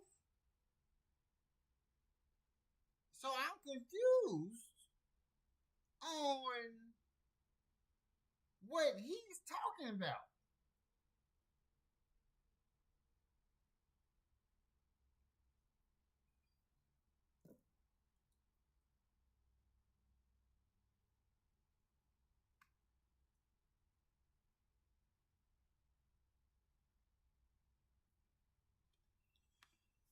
All your ridiculously expensive ass bills, you're broke and have to go to work again the next day.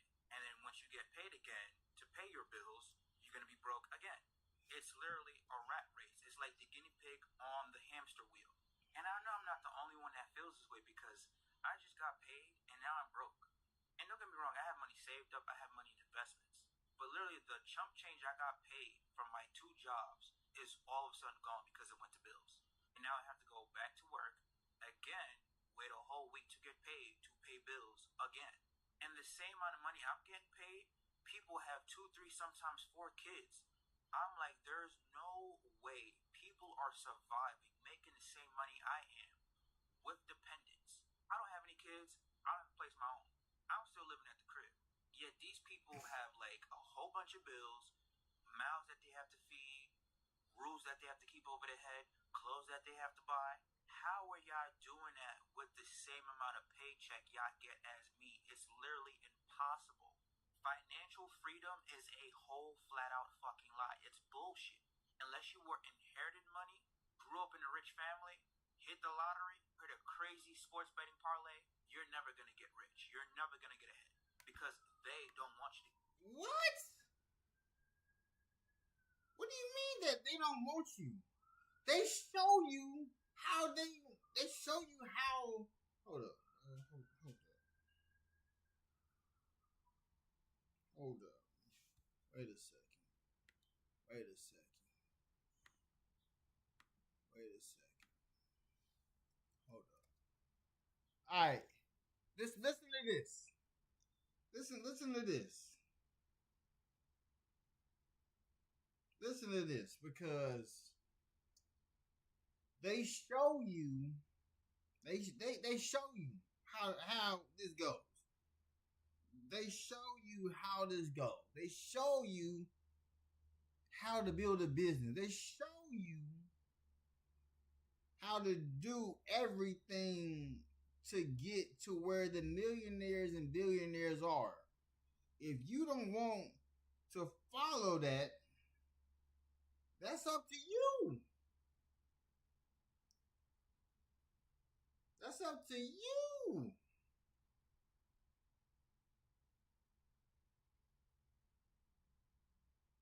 That is up to you. But I'm just saying.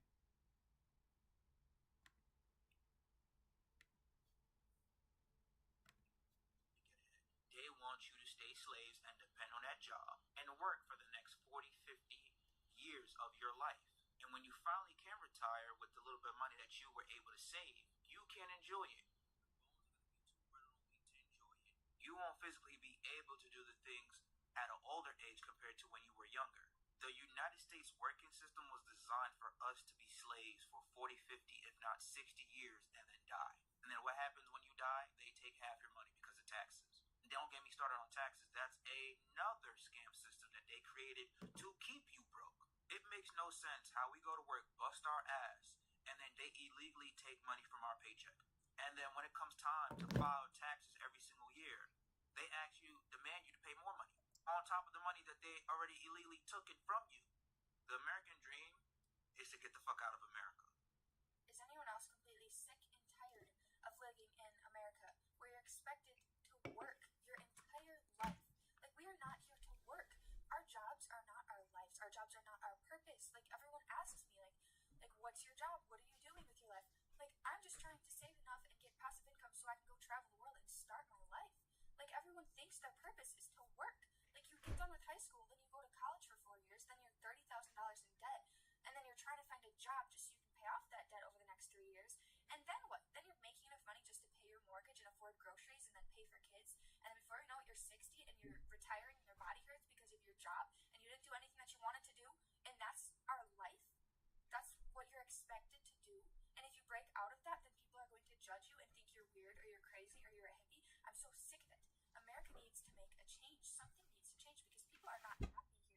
People are not living their dreams. People are not living their life. They are working. They think that their work is their life. It is not that way. Imagine being able to build your name on it just by thinking about it.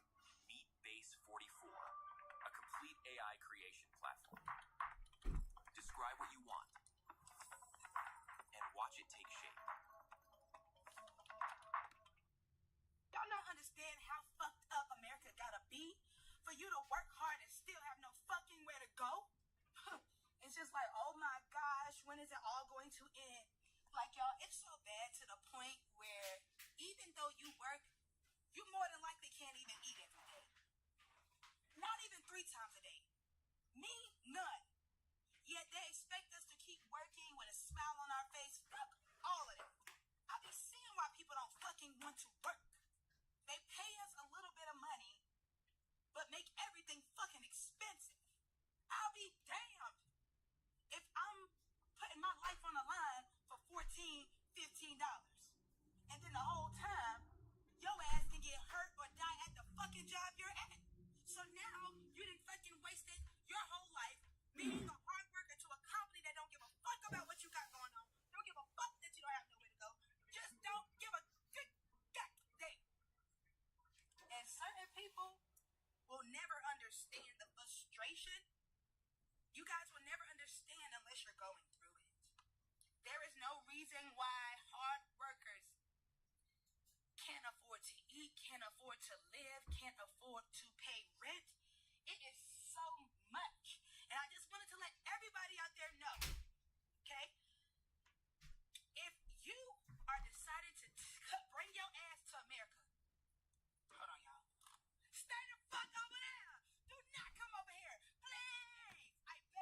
Listen. One second.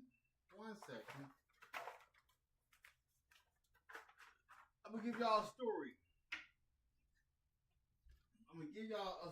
Real quick. Getting the cats food together.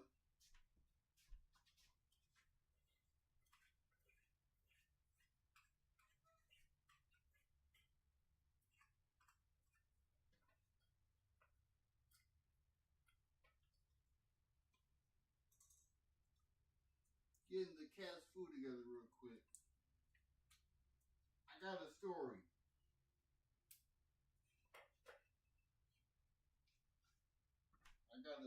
To tell y'all.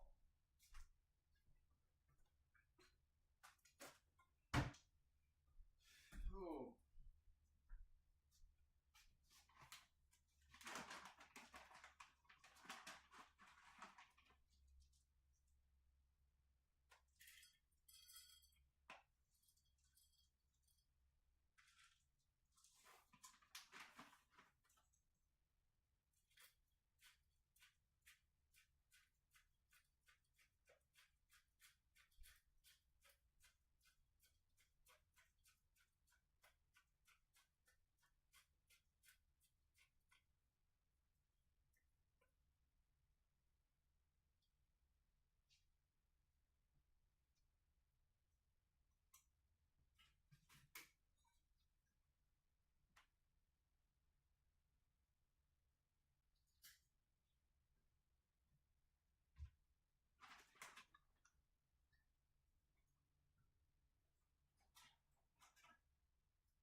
Let me get this story ready for y'all. Let me get it ready for y'all. Cause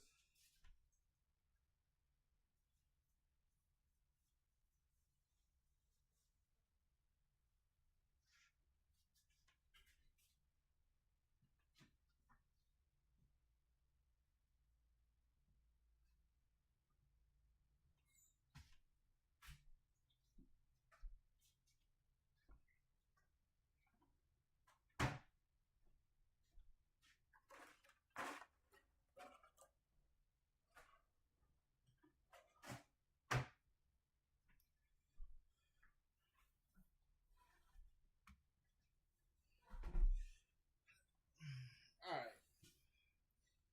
1 second. Give me 1 second. All right. So let me bring you into my life. Let me bring you into my experience, since everybody is now stating that America is a scam. So let's have a story time.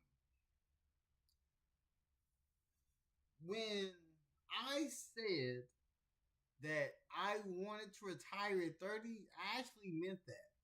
So I started working for UPS in 2012 when I was making $8.50 an hour. And I said to myself, I'm going to save up these 5 years. I was on grind mode.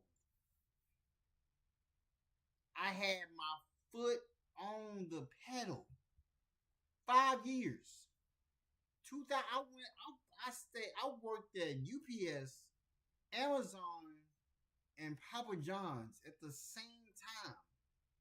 I would leave UPS, do 10 hours at Amazon, do another 8 at Papa John's while still going to school. I was focused on a bigger purpose. I saved up so much money that I had my last year working UPS, they let me go. They let me go. And UPS Let me see if I got it in here. See if I got it in here.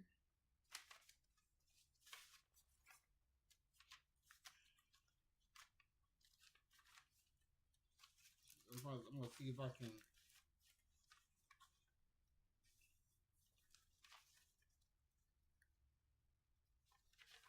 Not that one.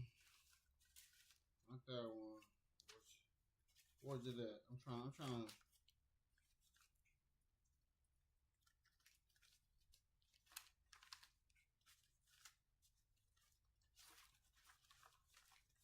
Oh man, I'm trying.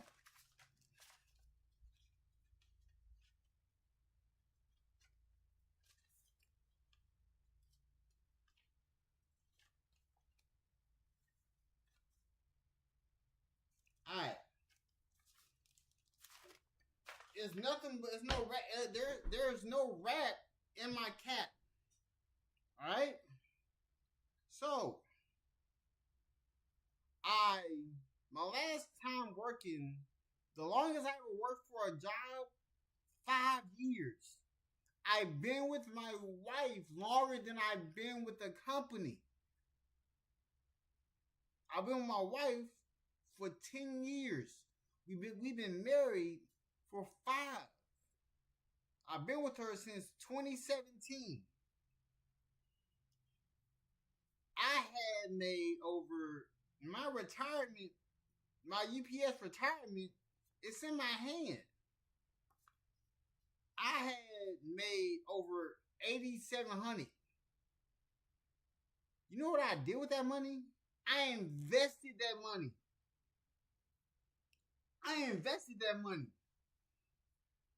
And I was able to obtain a lot of things that I have now.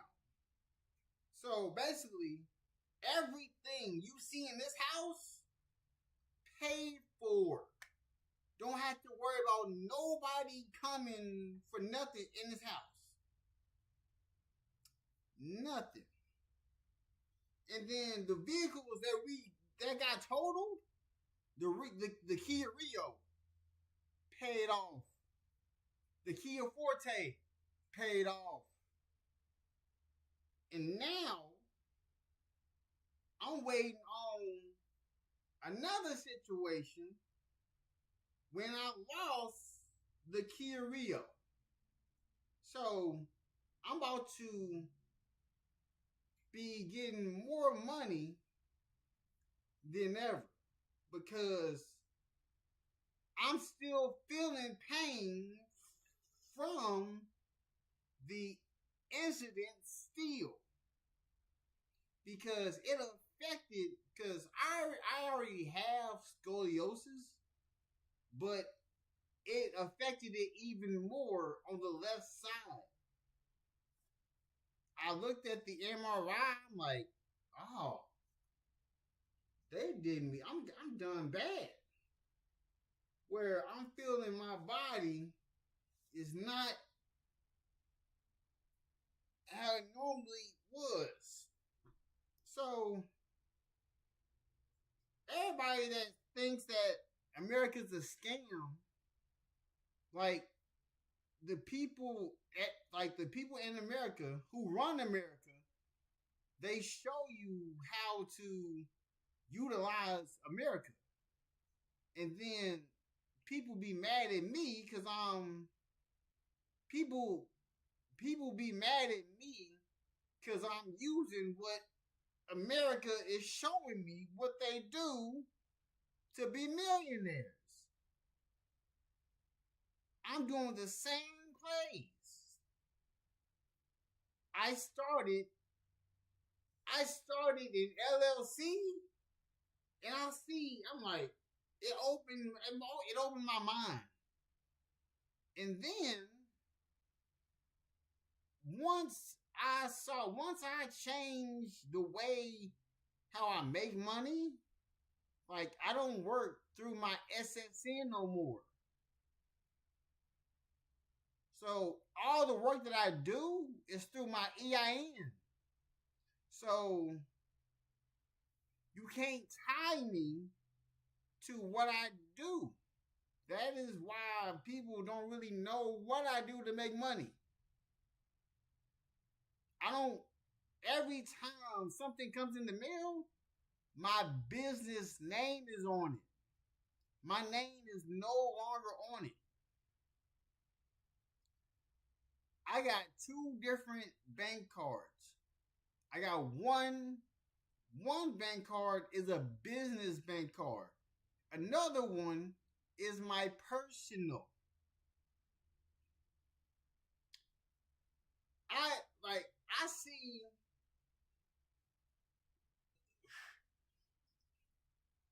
I see more than what people see because I know where people's money goes. Like, it's not common sense. When you put your money in the bank, like, the bank is used as a stock market.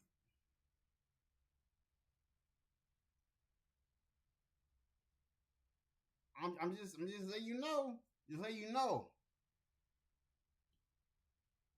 Cause back pay is going to be crazy.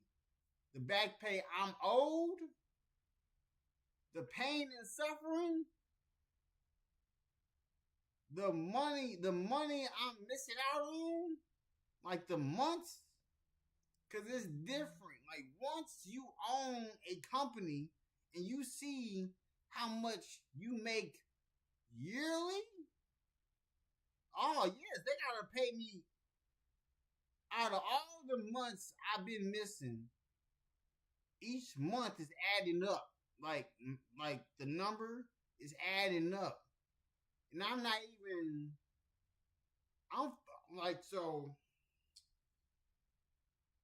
told that it could take up to a year. I looked at how much I make yearly being a owner of a company. I'm like, I know they're gonna try to lowball me, but y'all gonna have to give me a lot of money. No, it's way more than that. It's way more than that. It's way more than that. Cause before you add in the medical, like, if I was to tell you what I make per month, like, I'm getting closer and closer to 6. Oh yeah, I know the lawyer gonna get 30%, but I'm getting closer and closer to making 6 figures. I've been in the 80,000 plus range my whole time since I've been 18 years old. And cause I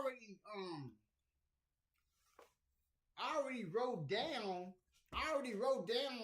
the number that I would be comfortable with. Cause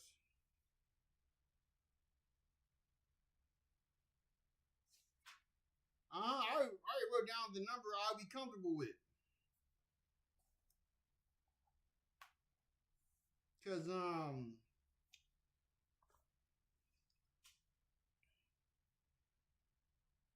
cause they also got so I gotta get paid my lost wages plus my pain and suffering. Like, so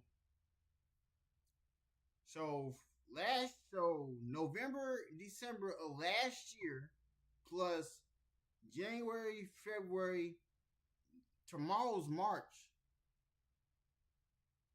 January, February, March. That's 5 months. And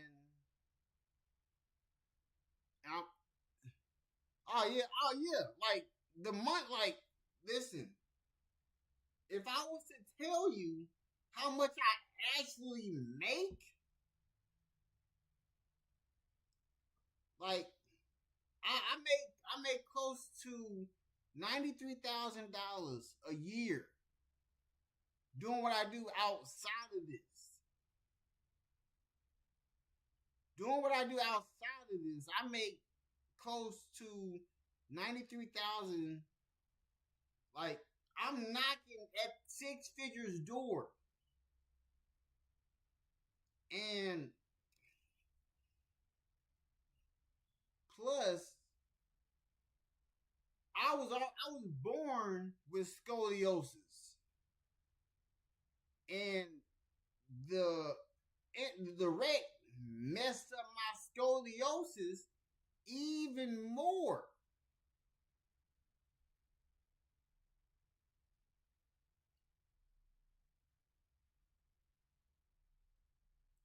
I don't know. Like I have to wait until my settlement.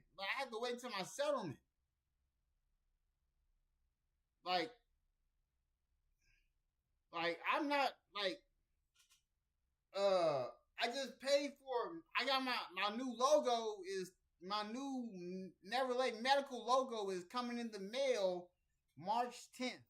I'm getting it ready. I already written down what car I'm gonna get. I already written it down. I already wrote down what I'm gonna get. I wrote down the price because I'm being told it could take up to a year. So November, December of last year, that's 2 months. And then I'm being told it could take up to a year. I'm like, that's 14 months. And you throw in my lost wages for the 12 months of 2026, you know how much money that is? But before I even add in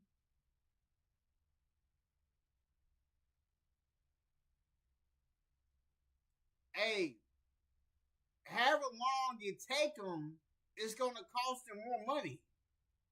So if they keep on pushing it, it's going to cost them more and more money.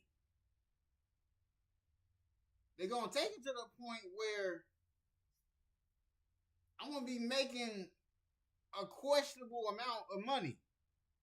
Cause like I looked at how much I make a year because I only was able to work for 5 months. I was only able to work 5 months. I haven't even worked a full year for myself yet. I only worked 5 months from 6/27 to October 24th. That's as long as that's the longest I worked for myself.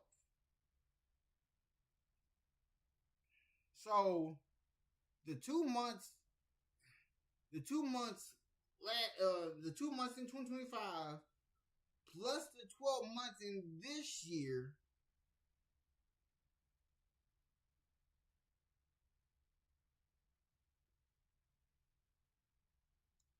oh no, the second one don't bother the settlement because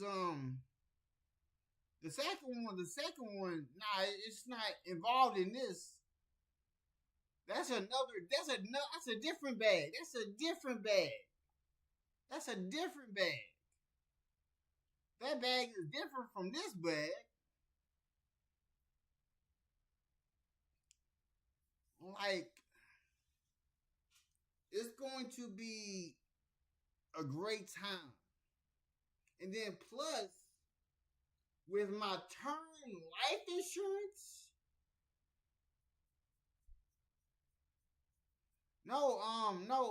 they told me that it'll take up to 30 to 45 days to get to hear about my first settlement.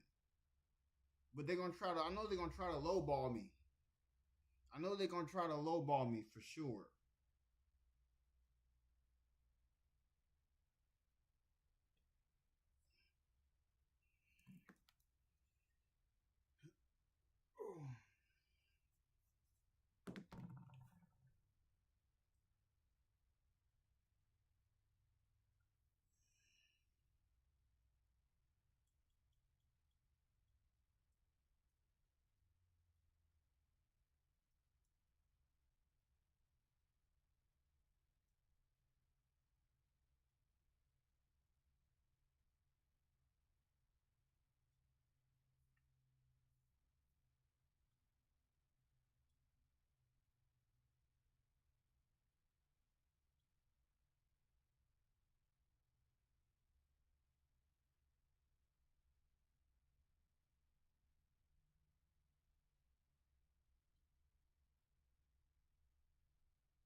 I know they're gonna try to lowball me, but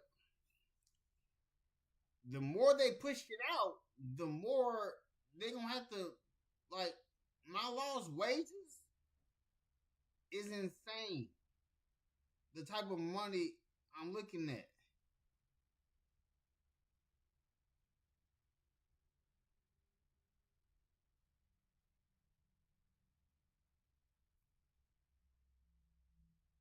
Yeah, but when I talk to my lawyer, like, it's not, no, the separate car accident ain't part of this settlement.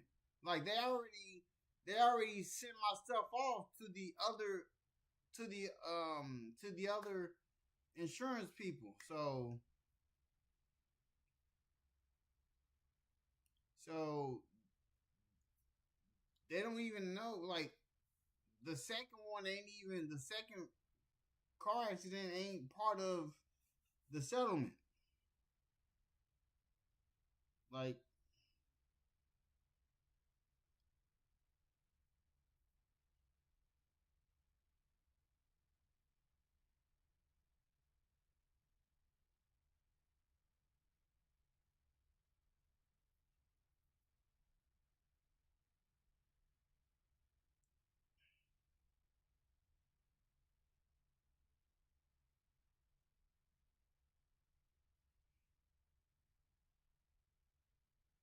trying to warn you, you're not accepting it.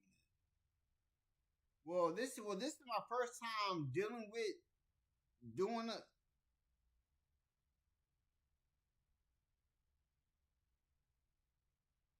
No, so like I'm talking about my lost wages as well. So like with me missing out on money, like they gotta each month that I'm not making money, they gotta pay me that back. They gotta pay me that.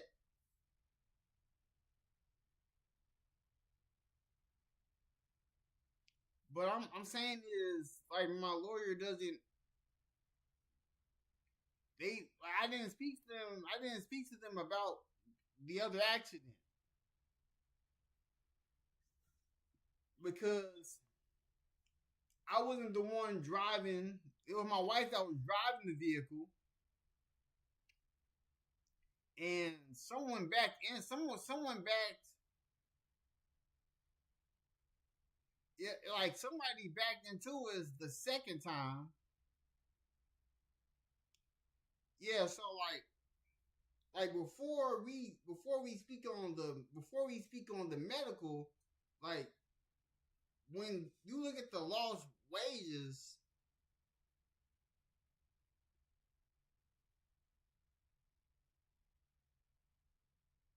Oh yeah. Oh yeah. Oh yeah. I'm not agreeing to the first settlement. I already got a number in my head I'ma agree on. And if it's not that number, I'm not agreeing. Cause I'm like, no, like you owe me way more than what y'all think. Cause y'all like, no, I'm not taking the first offer. I ain't doing that.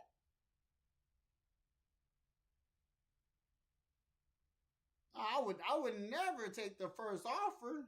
Nah, nah. I'm never doing that. Cause I'm trying to have a car paid off, have my wife's car paid off, and have debts took care of. Yeah. They can try to lowball, but this ain't going on. This is 2026. I'm not dealing with no lowballing. I've already looked at my numbers on how much I make yearly. Like if I was to work yearly, that's a lot of money. That's a lot of money. That's like that means when I saw how much I make, yes, and they're both paid off. They're both paid off. They both paid off. Ain't gotta worry about nothing. Ain't gotta worry about both of them. The Kia Rio and the Kia Forte paid off. Checks are being sent to them send to both of them right now.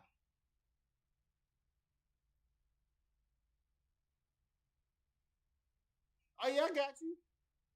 Oh yeah. They're gonna be yeah. So like my lost wages, like that's in the bag. That money they gonna have to pay me that. But to fight over the injuries, like nah. I need look.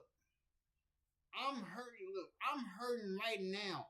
I be stretching every day. I stretch my legs, like my sides right here be hurting on both sides.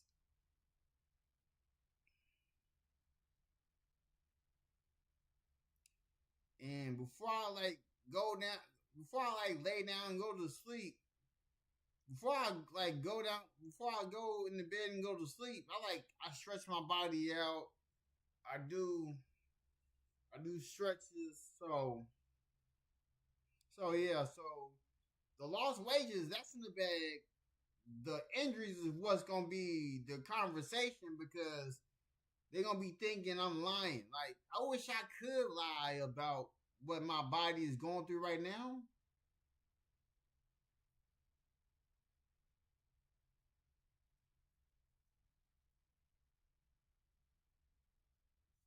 I got the secret number in this notebook that I would be comfortable with. That I'll be comfortable with.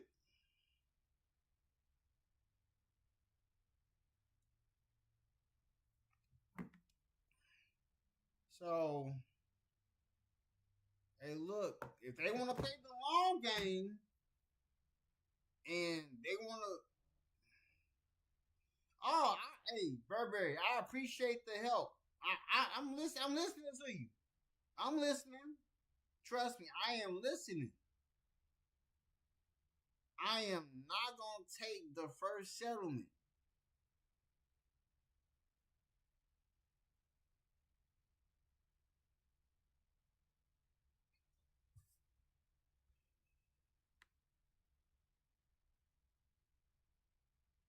Yeah, so I'm listening to you. This is my first time dealing with this. This is my first time experience this.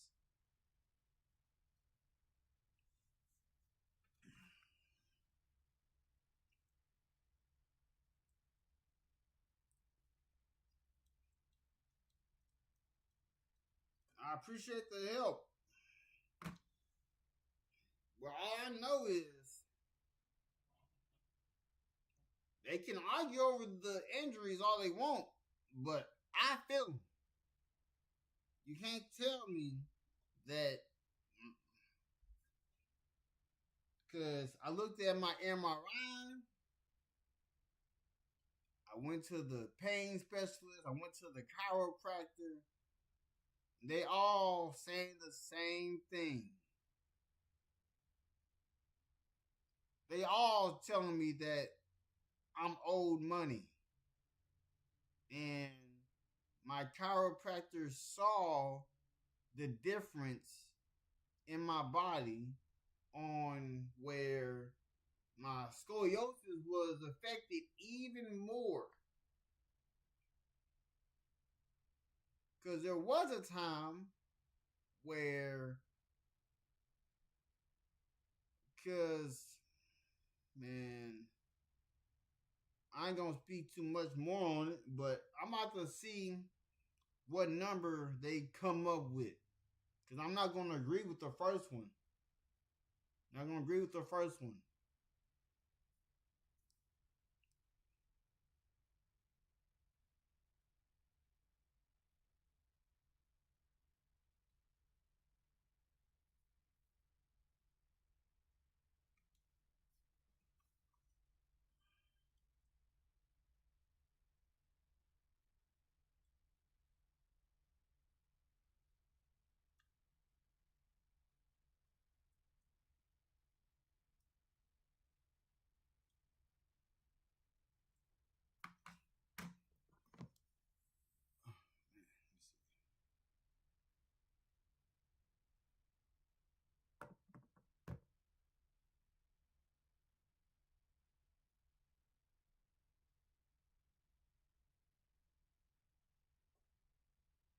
Now, I'm mad.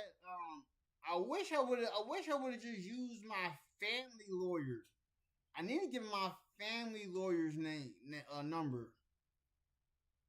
That's what that's what I need to do.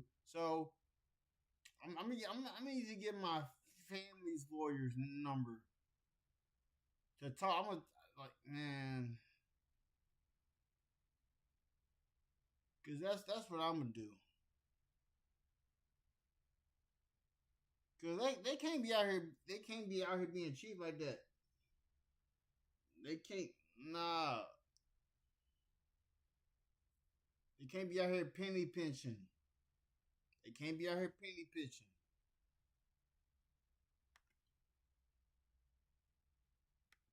Let me go here.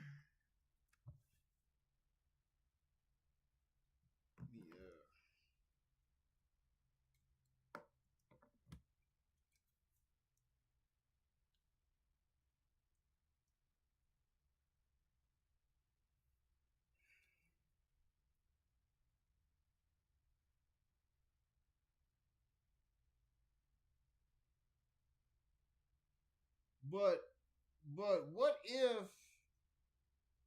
if they don't know about the second accident? Cause that claim is on a whole different insurance company.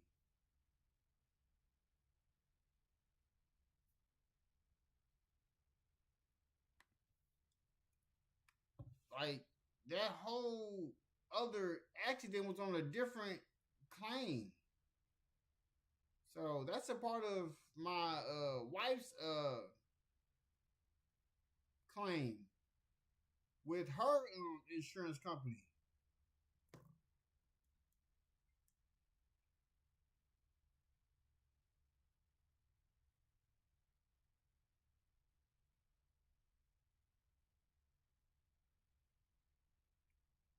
Because when I talked to my lawyers, they said that they said that they already sent the stuff over to the insurance, the other insurance, to try to get the settlement started.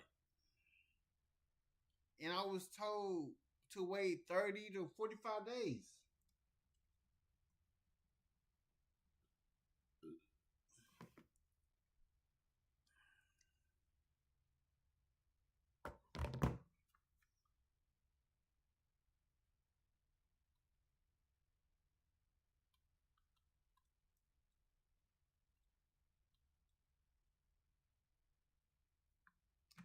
But let me see.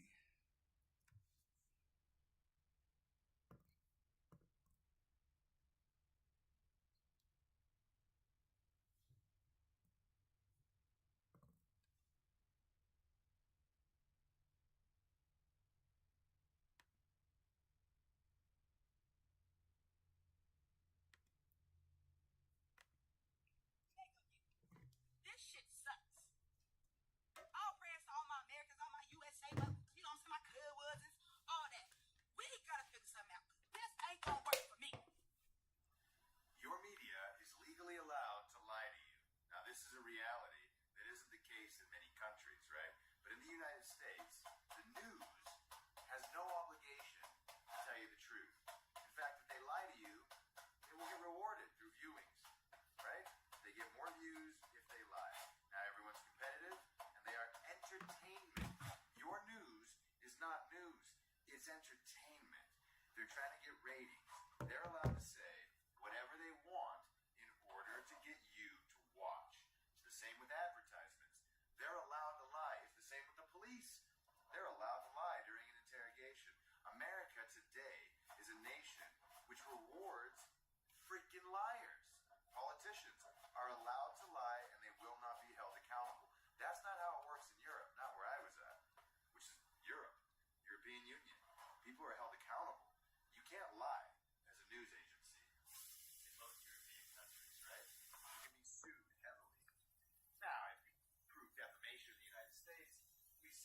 sued, but very rarely do people get to prove that defamation occurred. So,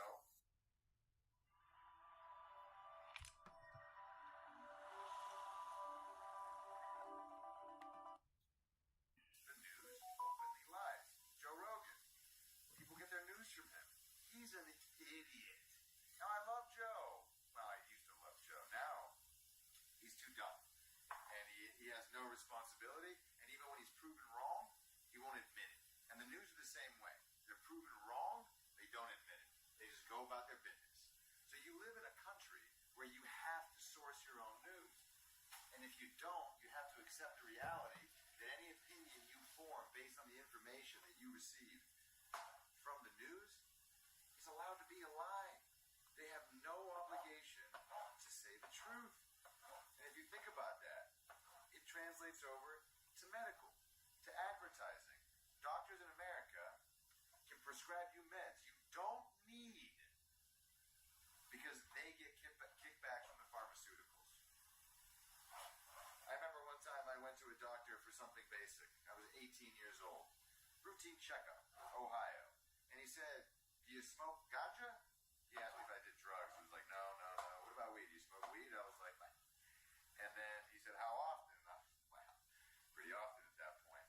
Guy gave me a prescription for Prozac. Now, my dad is a surgeon in Cyprus. I called him, "Rebaba." This guy gave me a prescription for Prozac. "What? Don't take it." I'm like, of course I'm not going to take it, but why? He gets money for it. But he said, my dad chose to be a not rich doctor so he could live in a country where medical was real. Because in America, it's a business. Politics is a business. The news is a business. Everything is a business. And we as people allow their lies to divide us. We are 99.85%.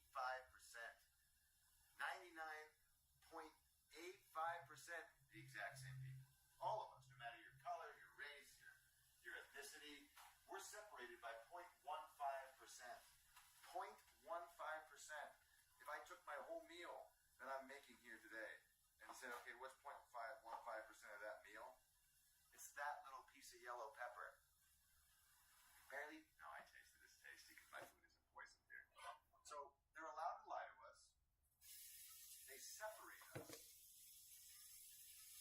They keep us dumb.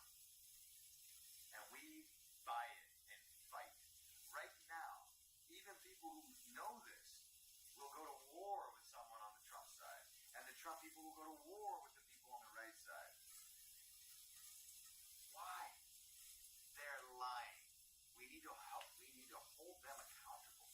We can't let people continue to lie to us like that and hold positions of authority and trust.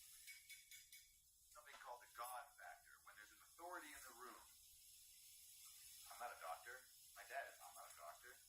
If there's a bunch of doctors giving me medical advice, they're gods in that room. That's what they are. Because they are the authority on that subject. And I have no option really but to believe them or question them and know nothing. And the people who have that power in America use it to strangle us, make us dumb, take away our rights. They make us allow them to take away our rights. We take away our own rights for them by buying their scheisse. Joe Rogan, you suck. You used to be good. You used to let people come on and talk. Then somewhere along the line, the steroids, the DMT and all that, it all affected him too much. So I forgive Joe because he's a freaking meathead. But the news, the pharmaceuticals, the business people in government, they know it. And they're lying to you. Don't allow it to happen. If you are on the opposition side of your neighbor, sit down with them and say, you know what? Let's take the passionate aspects aside. Let's just talk about what we agree upon. I agree about this. You want good food, healthy food for your family and yourself? Okay. You want decent education for citizens? Okay. You want safety and Waving hand security? sign Okay. welcome and me You want Baser news Numinous that first doesn't message lie of to the you, stream that's fire. held accountable? Okay. Look at that. We agree on most fundamentals. What's good with you? Oh yeah, it's gonna be good. Burberry's gonna be good. It's gonna be good. I ain't gonna let it. I ain't gonna let it worry my tail. Thank you for all the love. I'm taken aback by how many people followed my rant. Muchas gracias. I don't even know how to handle it. I'm not even good at social media. I'm gonna post this and then I'm gonna go to work. America is such a scam. I can't believe that I just ate it up. I just ate up everything they spoon fed me for 35 plus years. I totally bought it. And our government has our best interest. Everything on the market must be safe. The more I learn, it's such a reckoning in my head right now. I totally bought all of the history textbook propaganda that the U.S. was the savior, this force of good in the world. Like, no, we're not. No, we're not. We're an imperialist country that has slaughtered tens of thousands. And also, I'm going to be posting my Nightbot is going to be. I'm gonna have all of my sponsorships in the links on through Nightbot. I'm gonna do it tomorrow. So Sunday, I'm just gonna get it ready for the content I'm gonna drop. Cause I'm dropping napalm bombs. And I mean content. That's what I call content. I'm sorry for what's going on in Iran, but oh my gosh. In their own selfish interests, and we're still doing it, and every politician is bought and paid for, and they distracted us this whole time with the red versus blue so that we blame someone else instead of them. And I feel like I'm a smart person, and I can't believe that it took me this long to piece it all together. Now that I have, I'm just horrified. Guys, Blue Chew Gold is the only one that's combining sildenafil, tadalafil, and apomorphine. Sildenafil and tadalafil bring speed and power. The apomorphine works directly in your brain to boost arousal, so it's not about being able, but actually wanting. I might piss some people off by going on a rant about this, but mornings like today, I just really fucking hate living in America because the expectation here is that we put our jobs first. It's that we work more than we literally are, like, in our own home. Look, bro. I try to tell people to stop overworking. Because I've seen some people give a job their whole life. I've seen some people pass away at work. I saw this, there was this entrepreneur who was putting in 7 days of work and not going to sleep. And then the day she said, "Hey, I'm gonna go to sleep," she did not wake back up.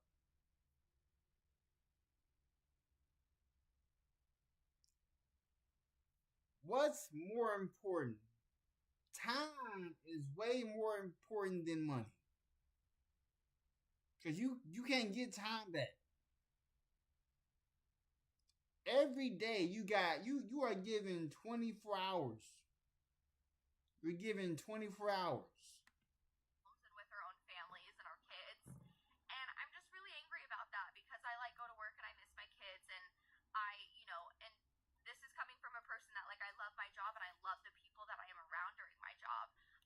I love the people that I work with, and I've been here, almost 7 years, and I love it, but I have 2 young boys that I just want to be around, and there are days where I wish that we had at least an extra day for the weekend. I wish that we had at least a 3-day weekend rather than a 2, because I'm at work 5 days and only off 2 days and get to spend a full 2 days with my kids. See, look. I just feel like it's being an entrepreneur, I am in control of my time. So when it's time, when my wife and I, when we have kids, I don't have to ask my boss if I want to be off. When my wife goes on maternity leave, I can then say I'll be back when my wife goes back to work. I can set my own schedule. Like, I'm just trying to let y'all know. I have tried to show people the way the world is, and nobody be wanting to believe me.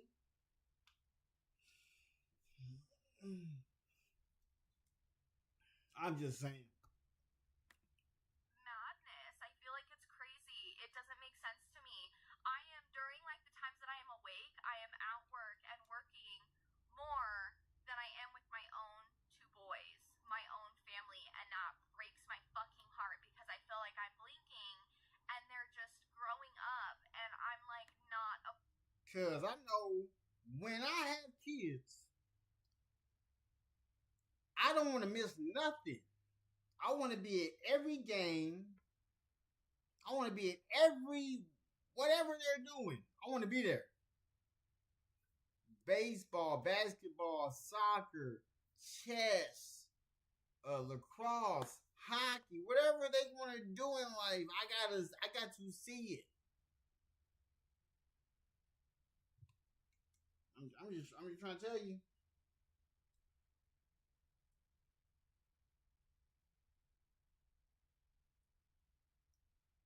I'm just trying to tell you.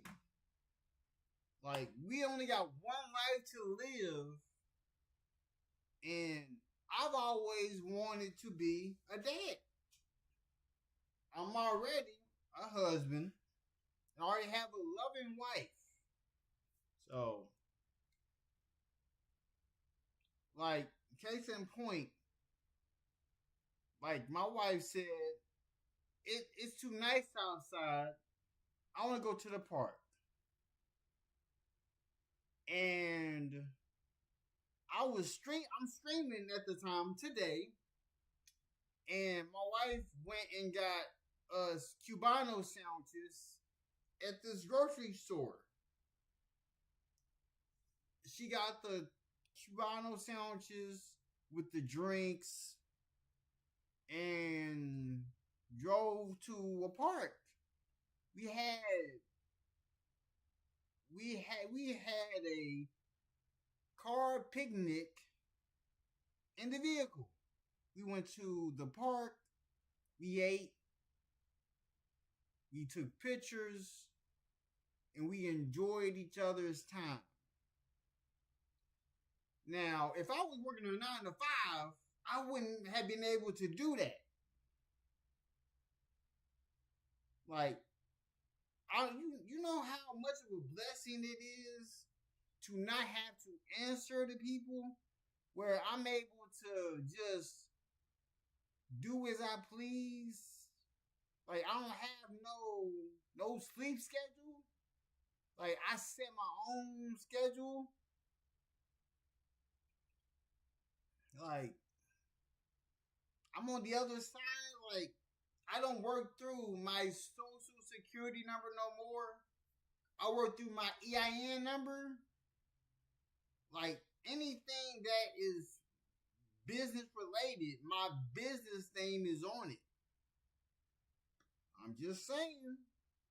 And then the people who be watching me, because I be knowing how many people come in here.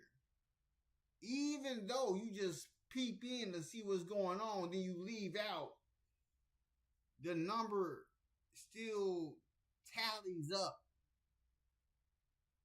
You can just join the conversation, but I'm understanding why people come in, because once people come to watch you and they see that your house looks immaculate and looks amazing. If my house looked horrible, there would be a lot of people in here, because then they could judge you. People come in to see what's going on, then they see that nothing's out of place, and like everything working, like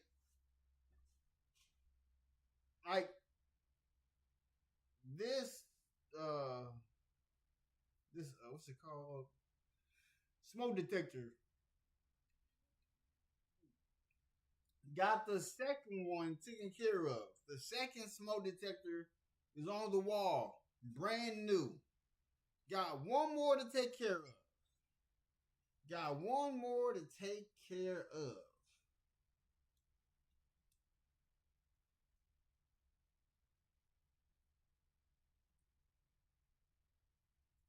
What you know?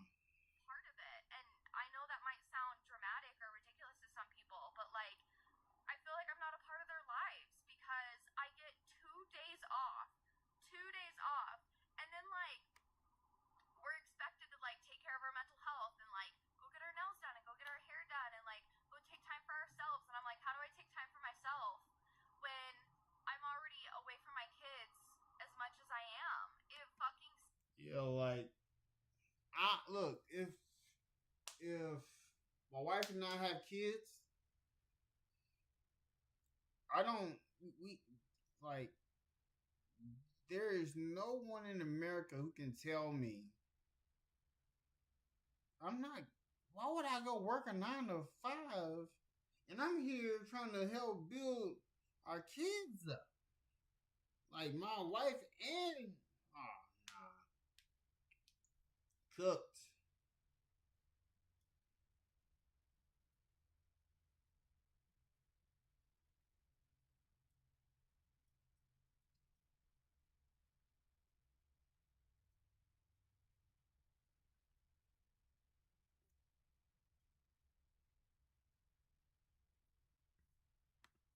sucks. I hate that. And then I just feel guilty. And I feel like we're just working our asses off and putting our jobs first and spending more time at this fucking place to still not be able to afford groceries. And, you know, like rent or mortgages, buying houses, like going to the fucking store, like God forbid you need, you know, you want to buy extra things. Like, then we're just putting ourselves in like more debt and trying to pay off that debt. And like, no wonder why so many people are trying to become like influencers or own their own businesses and stuff because it's like we're just trying to get ahead. But You see? What did she say? Go back. What'd you say, ma'am? What'd you say? What'd you say? I hate that. And then I just feel guilty. And I feel like we're just working our asses off and putting our jobs first and spending more time at this fucking place. Because what do you look? So, look at this. Look at it. So, my dad only got to see 50 years old. That's when my dad passed away. You don't know. You don't know. You don't know when your time will come. We live and we die. Like, that's how life goes. We got 24 hours in our days.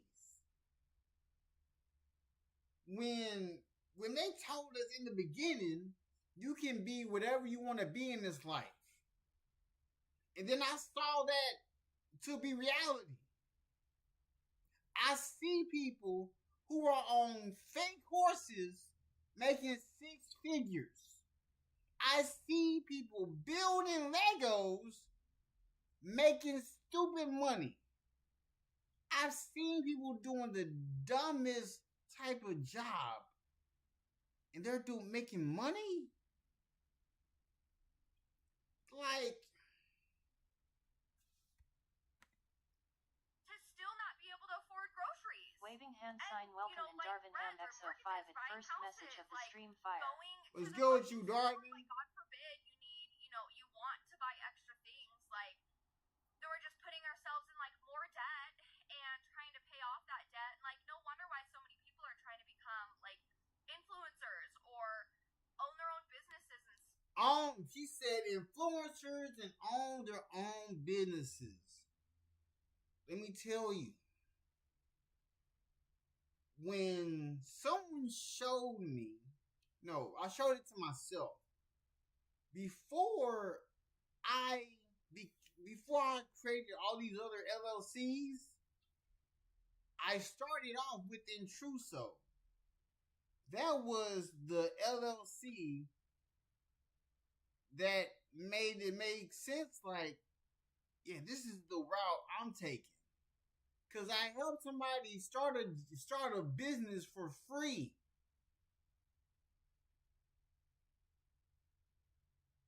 You know what I'm saying? So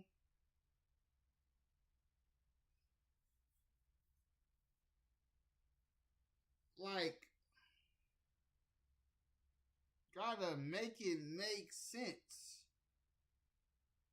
Like, I watch millionaires and billionaires, and they show you how the game is played, but nobody's paying attention to anything. Nobody's paying attention to the tax codes.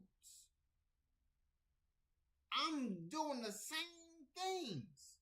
The same things that the owner of FedEx, the owner of Amazon, the owner of Apple, the CEOs.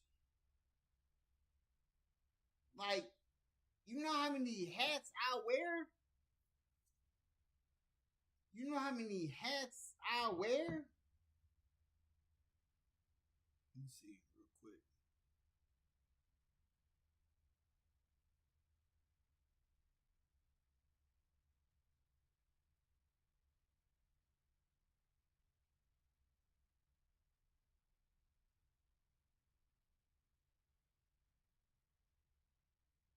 Alright, so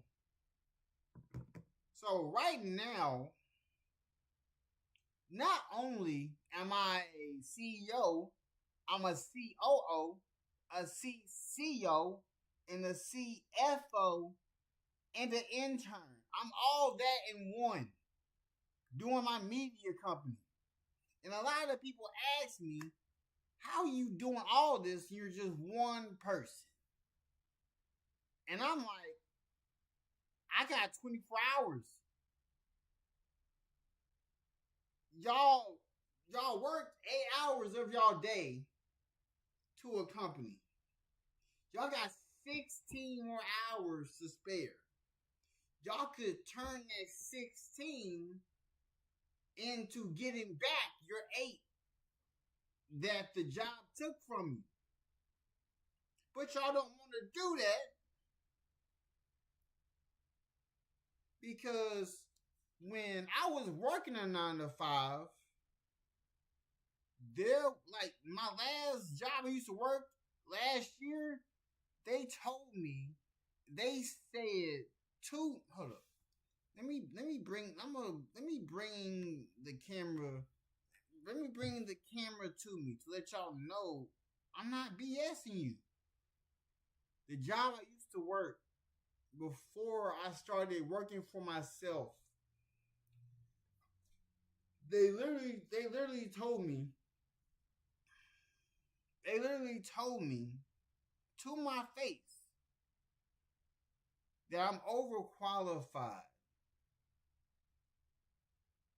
They will be mad at me because I would never want to park next to them. I would park the Kia Rio in a different location than the rest of them. And then when I would come into work, they would be like, where you park at? Why don't you park with us? I'm like, why would I park with y'all? Why would I park with y'all?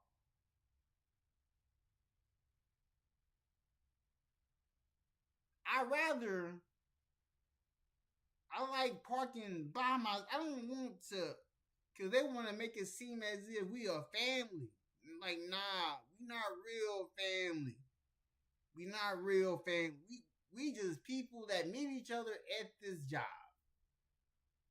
I'm only here to make money and go. I got other things to focus on.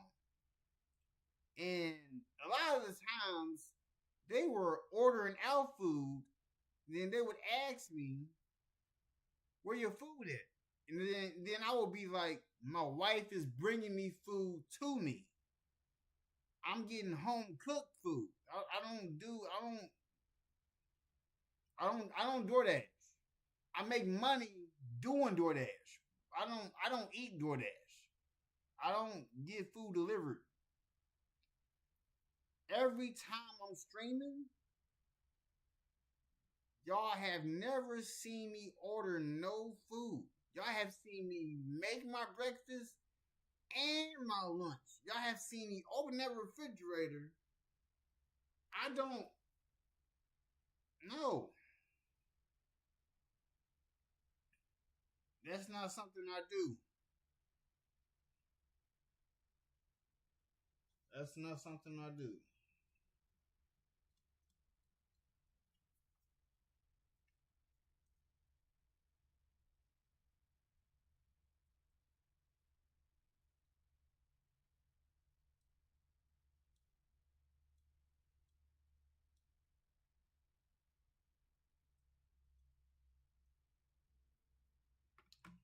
But hey, what do I know? You dig?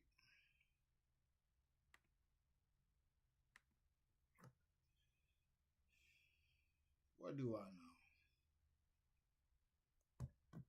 Stuff because it's like we're just trying to get ahead.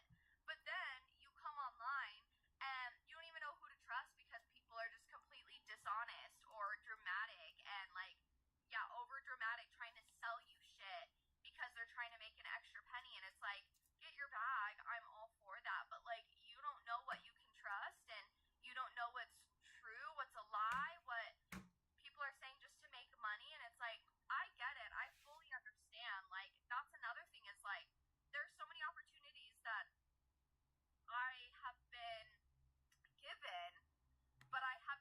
You know how many opportunities I've given somebody? They be thinking I'm lying. Then I've shown them proof. I've shown them my degrees. I've shown them my certifications. I've shown my business logo. I have shown, like, I'm not going to show what I make every 2 weeks. Because even if I show you, you still not going to want to do it.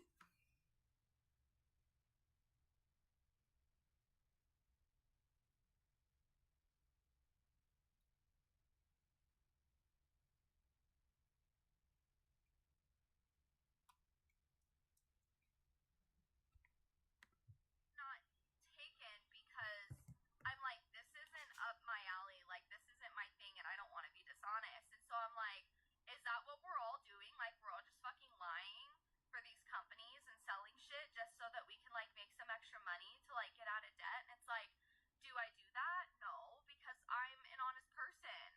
And it just fucking sucks. And I don't know, like we're all just trying to like survive over here. And I feel like we shouldn't be trying to survive. I feel like we should be like enjoying our lives and spending it with our families. And I'm just super frustrated. I don't know, now that I've gone on a 3-minute rant about it. But you go to other countries and it's not like that. Like they really have a good home life balance. And I just feel like we don't have that in America. So I don't know, I'm just fucking frustrated. And it's like, if we don't work, then we're on the fucking streets. Or maybe we don't work and then you live off the government. It's like, choose your poison, right? Like, pick your poison. So anyways, that's my rant for the morning. Like, here I am sitting in fucking the same traffic that I sit in every day that makes me late every single fucking day, no matter what time I leave the fucking house. It's so annoying. And it just puts me in a bad mood. It really just sets my fucking Monday on the right foot. But anyways, I hope you guys have a wonderful week. If you made it this far, I apologize. But have a great Monday, a great week. What's a scam that's become so normalized that we don't even realize it's a scam anymore? America. America's the scam. A country founded on genocide. Land of the free, home of the brave. It's bullshit. It's all bullshit. There was supposed to be a wall between church and state. It's gone. For-profit healthcare, for-profit prison systems. Congress is bought and paid for. We're being worked to death. Our wages are stagnant. Inflation, which is just corporate greed, is out of control. We're being priced out of existence, quite literally. America's the fucking scam. Free Tax USA will guide you step by step and triple check your information to help you avoid mistakes. Mike, talk to me. Mike, what's going on?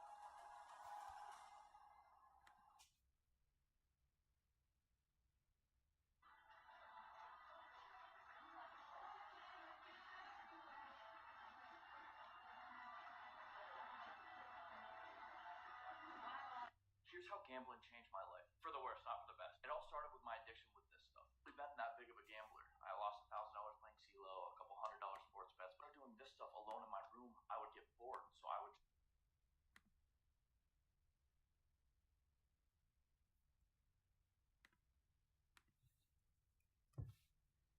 Oh man, let me see if I can find something else.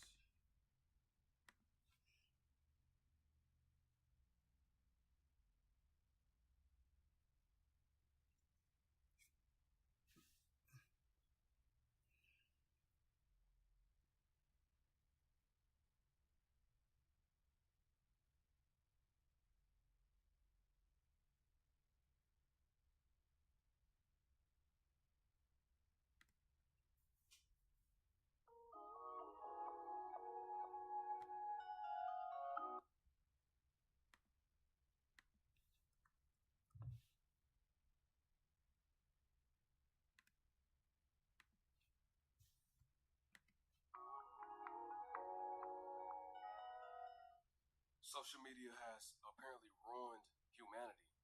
Now, if you agree, then you may know where I'm going before I say it.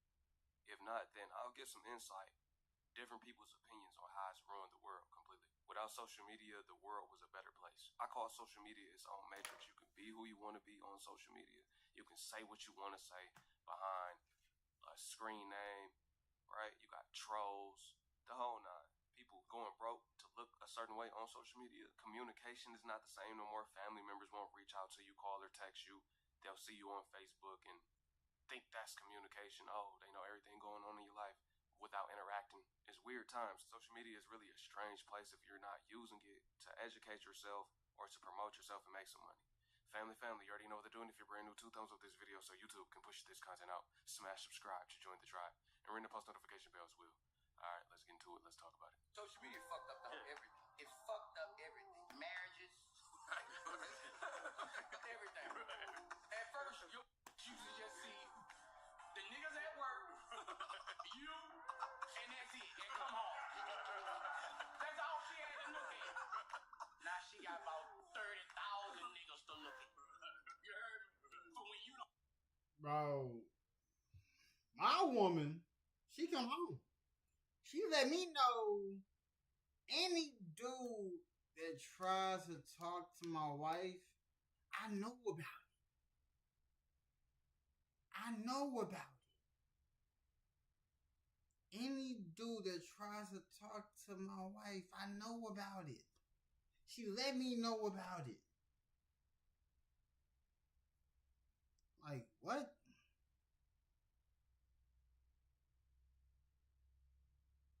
Like, what are you talking about?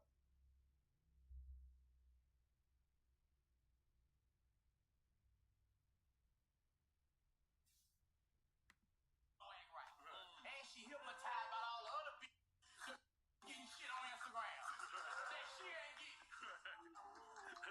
So all that time you didn't put in with no money, it fucked up everything. It fucked up you too. All you had to look at was your side. That work. You at home and come back. That's all we had. That's all it was. A couple sides from the other side of town. Now you hypnotized. Yeah. You look at your, you see 1,000 look better. I think best too. And you looking way better than your. You look over at your like, it fucked up. It made us hoes, bro. It made us hoes. Social media has really fucking ruined people's authenticity. Why? Because it's fucking follow the leader type shit. It's Latina this, Latina that. Everybody wants a BBL. Everybody wants to be a gym rat. Like, nobody is themselves nowadays. It's really fucking follow the leader type shit. Facts. People talk the same. They use the same slang. People dress the same. You used to be able to tell where someone. Bro, I'm so secretive with my language. I don't even speak. I don't even speak my slang.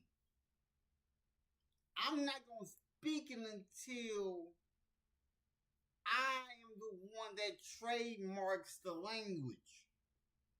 I don't even share. I don't even share how I talk. I keep myself quiet on hush mode. Like, gotta make it make sense. That's why people don't know. People don't know how much I make. People be too. I be wanting people to know everything about your life. Like, nah, you don't need to know about how much I make. You don't need to know where money coming from. Just enjoy the content. Alright. What he was from due to the slang that they use when they speak. For instance, in Detroit, we say, "What up, though?" We wear Cartier buffs. Not everybody wearing buffs. Everybody's saying, "What up, though?" In Atlanta, cap. They invented that. Now everybody's saying cap. Everybody has the same lingo. Everybody wants to be the same exact things. Everybody want to be an influencer or a rapper. When something's trending, everybody's focused on that trend and they're following that trend. If a new phrase come out today, everybody gonna be saying it. If a new career path comes out that's popular, you can make some quick money, everybody gonna be trying to do it. And that's not even what they're passionate about in life. These are small examples, but y'all get where I'm going with it, don't y'all? What's new with Google Ads? Google AI powers campaigns that work for you. Your ads multiplied. Better results. Social media ruined us, and I'm gonna say Instagram specifically. I seen my homeboy just make this post, and I agree 100%. We are only meant to meet between 5 to 10,000 people in our lifetime. Period. 5 to 10,000 people. Out of those 5 to 10,000 people, you're supposed to find your mate, your person, your soulmate, right? Right.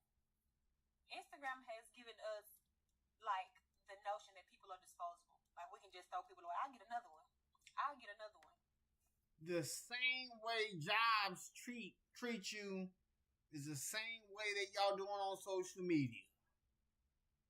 The same way when they tell you when you get fired, you're gonna get replaced. When I hire people, when I finally go on the search to find people to actually hire, that's why I'm learning it all myself. I'm learning how to handle the camera before I hand the camera off to somebody. I'm learning how to edit myself before I find somebody else to do it for me. I need to make sure I know how to do it the correct way. You won't, though. You won't get another person. You very rarely find good people out of the 5 to 10,000 people that you're set to meet in your life without social media. How many of those do you think are actually like good people? Problem is, social media has romanticized everything, and it makes y'all think that everything is on the up and up when it's not. That's not the reality of it. Find you somebody and go through something with. That's it. Social media has given us access to millions and millions and millions of people. Like, that's like an overload for us. Our brains can't even function. Our brains can't even process what we're actually seeing in real time. We just can't. We can't. There's no way we can decipher through what's good for us and what's not, what's bad for us and what's not, with all these options. Chances are you've already met your soulmate. Get off social media. Get out of La La Land. Figure some shit out with somebody. That's true. People do treat other people as disposable. They can get rid of you and find another one. They can replace you quickly. They think. Just because you got a lot of DMs, a lot of dudes in your DMs, a lot of women in your DMs, whatever. You got a lot of people in your DMs. They really just want to sleep with you. Let's be real. They don't care about you. They won't be there for you. They're not willing to go through anything with you. Most times they just want to use you. Use you for your money, your connections, or your body. That's it. And then once they use you, you're no longer useful. they're gone. Deuces, they're out. You won't even hear from them no more. They'll ghost you. Ghosting culture is real. They'll ghost you. You just won't hear back from them. But social media makes everybody think they got all these options that they really don't even have for real. Makes them think they're more popular than they really are. Like they're cooler than they really are. Like they have more money than they really do. And then you got to be careful who you network with because people judge you based upon your social media.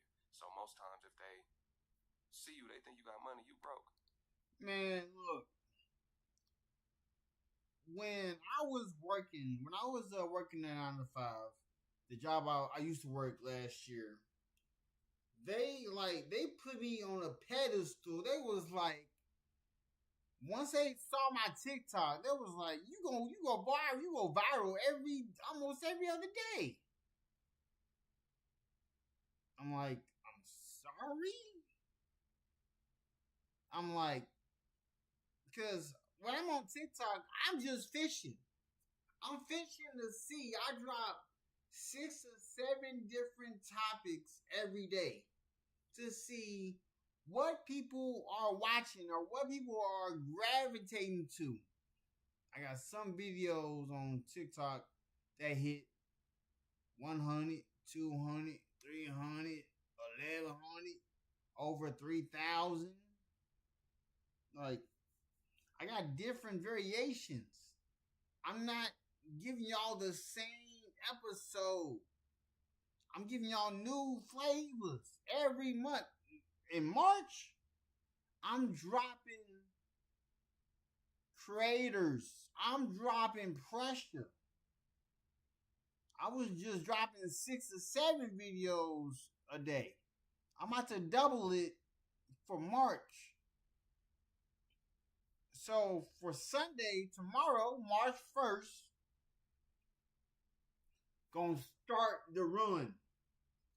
I'm gonna figure out 14 different things to talk about. And I'm just gonna be creating videos. Just boom. And then all of a sudden, you'll see out of nowhere 14 videos scheduled for the 2nd day of March.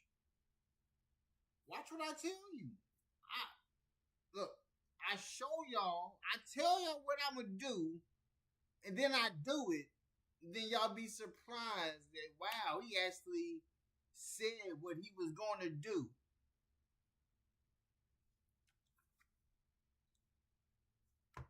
I already dangled the carrot already, but hey.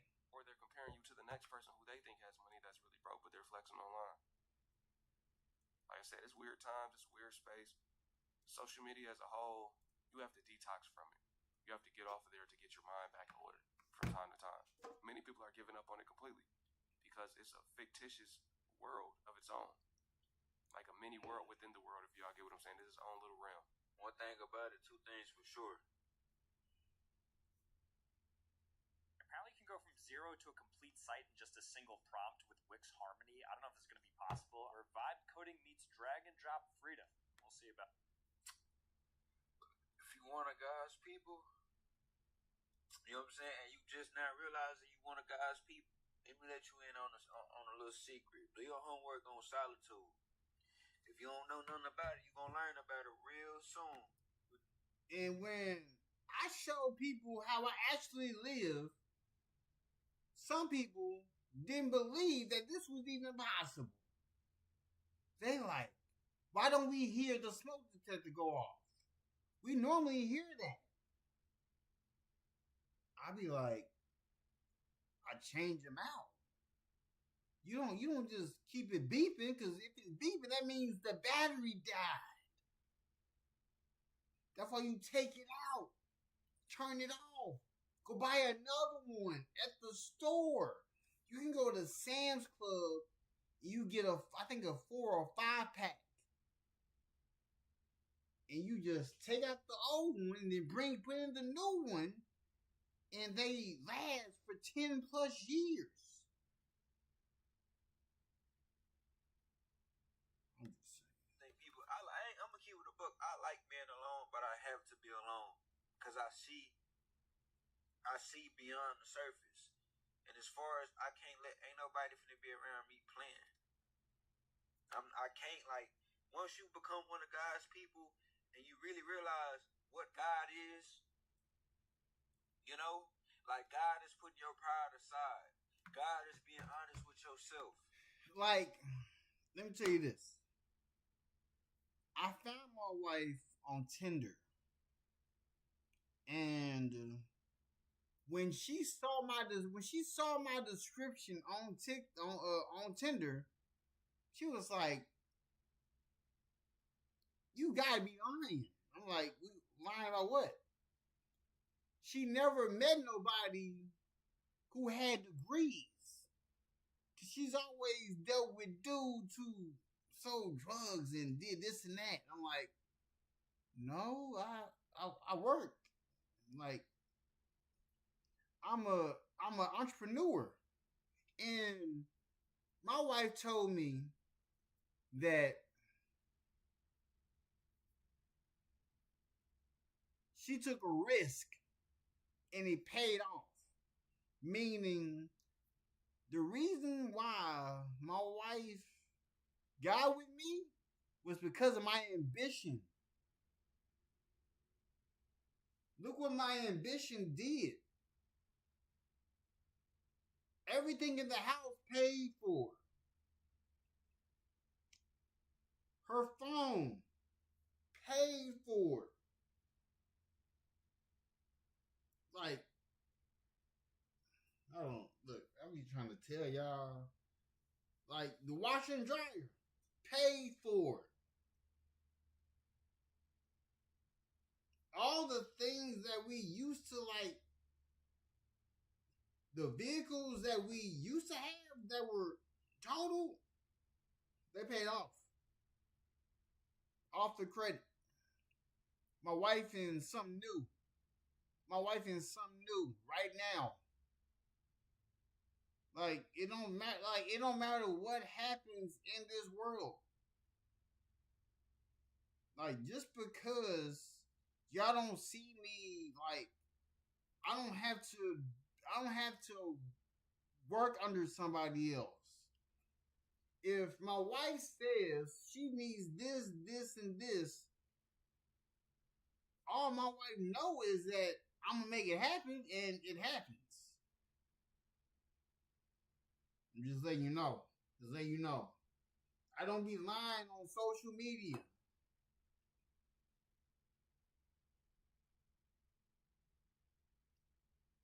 That new logo, that old logo, Never Late Medical, that's the old one. That's gonna stay there.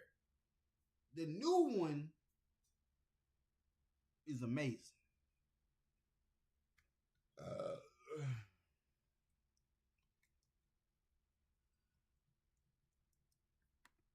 So most people who are honest with themselves, they don't never lie. They don't go around pretending. But a lot of people always lying. They always fucking lying. Bro, I ain't lied once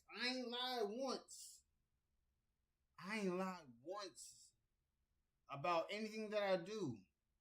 If I tell y'all, I've shown my degrees.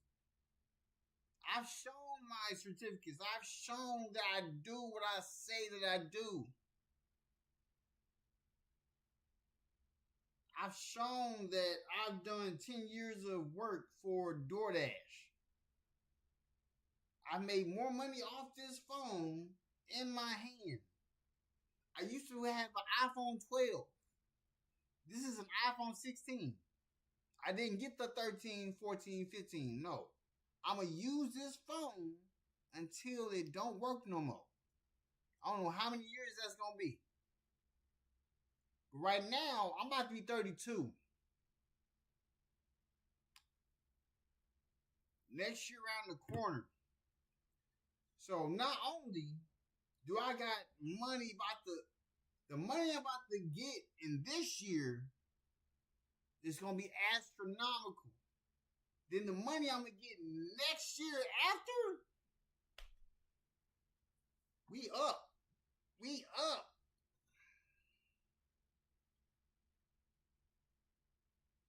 the commas my wife is going to see is going to be like her mind. It's not gonna make sense to her because my wife says that she wants to be the type of wife to just live a life of peace, and I'm gonna make sure that I give her that.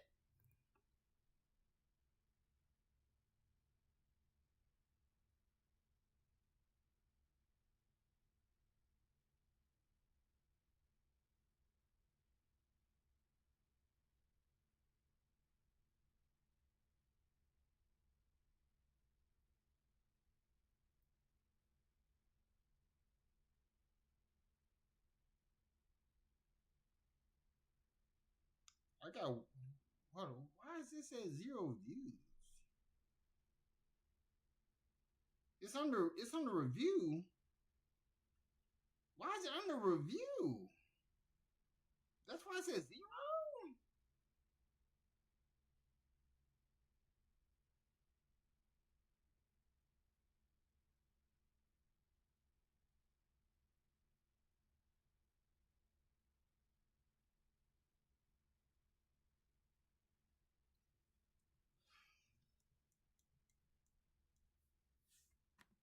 They always lying to people. You want to know why? Because they lie to themselves first. So as soon as I see you like to lie, that's demonic. Let me get from around you. Everybody playing, bro. Like, you have no choice but to be isolated, or else you gonna be drained. True. Everybody is playing like it. Like the earth is the devil's playground. They never. Yeah. A lot of people are demonic. They're wicked, witches, warlocks. They do energy harvesting, right? Have you ever been around somebody, and by the time you leave them or before you leave them, you feel completely drained? This happened to me a couple days ago, right? You feel completely drained being around that person or those individuals, and then you be like, this is why I don't come around people. This is why I don't let people into my space. This is why I stay isolated and be in my own closed doors, my own home, away from society. Just let that sink in. Let me know if you ever felt that way before, or if you've ever thought that or said that out loud. See, this is why I don't deal with people. For many, many years, I went without talking to nobody, friends, family, nobody, and it's peaceful. Then as soon as you get around them, it's like an irritance. You lied about that. Like, everybody around this bitch playing. Like, it's rare that you run into somebody who really got a relationship with God and not just pretending. Like, you could be a Jesus believer, but shit don't mean nothing when you acting like the devil. It don't mean nothing. You know, like, I can't sit around and just play with people. Like, it's nothing God. The thing about it, it's not even just the plan. The shit that people do is not God-like. I can't kick it around people who are not God-like because I'm God-like. I have no choice but to be God-like. I literally have no choice. Chosen ones have no choice. You gotta get it right. You gotta do right by God, or else you're gonna suffer. And you can't hide behind no drugs. You can't hide behind no weed, no alcohol. No, weed and alcohol make you real uncomfortable. So you can't hide behind nothing. Reality, you gotta face it.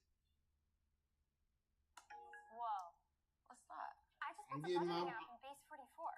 Guys, Just to let y'all know, I'm getting my 14 look. I'm getting my 14 clips right now while I'm streaming right now. Ain't no games. Yeah, but that'll let you know who really God's people and who ain't. Because most of God's people they in touch with reality. Why? Because you gotta face it. It ain't no going around it. Yeah, you can't run from it. And one thing he said, see, when you wake up and you are one of Yahuwah's people, and you learn that you're one of his people and decide to answer that call. Like, when I started my medical courier company, and the person one of my coworkers that I used to work with told me, how you know this might work? I was like, what you mean how I know this might work? Because I believe in God. What you mean how I know this might work? It's the only, like, when I got told that very So in May, I started the Never Late Medical LLC. The very next month, when I got let go, I got my first contract that same day. And when they let me go, they was like, what you got to say to us? I got up, deleted their numbers in front of them, left. What did I do? I spin the block. Which means, with me being the middleman of delivering to hospitals, they gonna be seeing me. And look, so I talked to my dispatcher. He lives in Tennessee.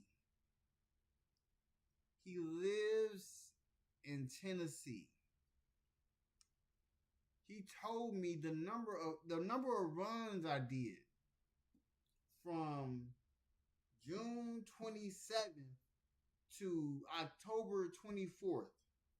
5 months. I did 764 runs in 5 months. 5 months. 760. You know how many runs that is? I didn't even know I was even doing that much. So, just know that each one of those runs, I was getting paid heavy. You're called, but few are chosen. Once you choose to answer that calling, then now you understand that life and death is in the power of the tongue. That's one thing. Choose life, speak life. You don't want to be around people that speak in death, being negative. You also know that this walk comes with gifts and curses. You got to really follow him in his word, or you'll be cursed. Or you can inherit the gifts. Seek ye first the kingdom, and all things will be added unto you. Right? All things will be added to your life if you seek the kingdom. But if you still living in like you said, you smoking, you drinking, you living in your lust and doing all of these things, then you chose your path, and your life is going to be harder. A lot of people's life is hard because the things that they do, the things that they think, the way that they speak, the hatred that they have in their heart towards others. People say you should not judge. That's not true. You should not judge. If you yourself have done those things or are doing those things, you should judge righteously. When they say you shouldn't judge, that's not true. You should judge righteously. Be a righteous judge. But I'm going to let them keep speaking. Most of God's people are in touch with reality. A lot of these people are not in touch with reality. Social media has killed society. The internet has killed society. Like, I see people walking around and they have an internet brain. They have a social media mindset. Like Kanye said, Instagram, he say, you don't got your girlfriend. Instagram got your girlfriend. Same goes to these young men. I see a lot of niggas putting so much effort into pretending like they got it, rather than just actually going out here trying their hardest to actually have it. They just log into Instagram and put so much effort into faking it. These women, they can't wait to nigga, they get their hair done. They running to Instagram for validation. Same as these men. Everybody running to social media for validation. Ain't no facts. I knew this dude, right? He was dating this girl. She grabbed a hookah. She pulled out her phone, started recording videos of her smoking the hookah. Then as soon as she put her phone down, she's like, I don't even like hookah.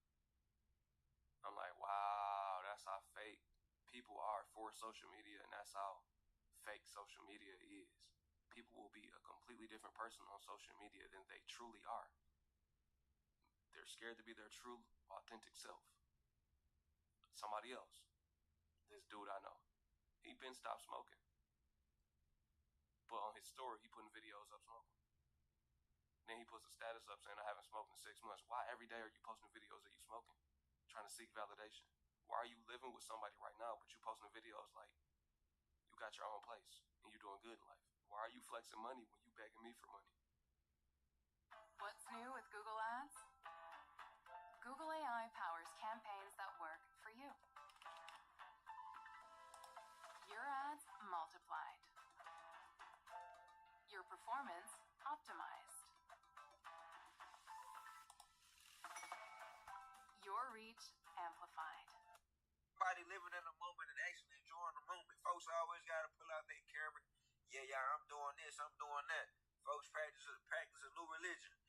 y'all, I'm this, I'm that.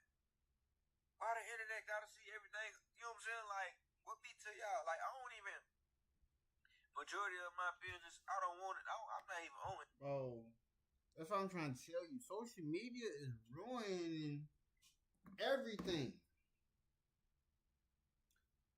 Like, my God and my wife are the only ones that know what I do to make money. They're the ones that see. They're the ones that know how much I make. She's the one that sees the money come in and out. She knows what I'm doing when I leave the house. When I get a vehicle, she knows what I'm doing. When I'm working, people stop me while I'm working to say, "Hey, I seen your wife." Like, oh, okay, like I'm working. I'm just saying. Instagram. I'm not on, like, you see me on TikTok because this is me reaching out. You know what I'm saying? Like, it's beneficial. Y'all be on a platform that don't benefit y'all in no way, shape, or form. I don't engage in anything that causes destruction. If I ain't gaining anything positive from it, I gotta remove myself. Right. Y'all not gaining nothing from keeping up or upholding a good image on social media. Looking like you got it. Cause when you pat your fucking pockets, ain't nothing there. Your credit ain't where it's supposed to be. You not happy. What do you gain from faking the lifestyle that you live in? I don't understand that.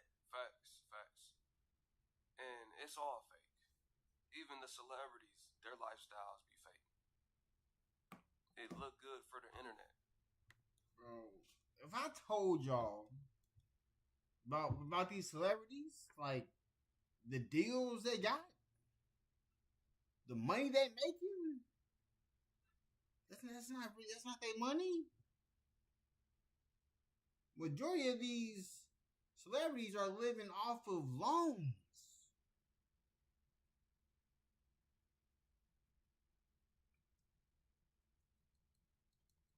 I'm just saying.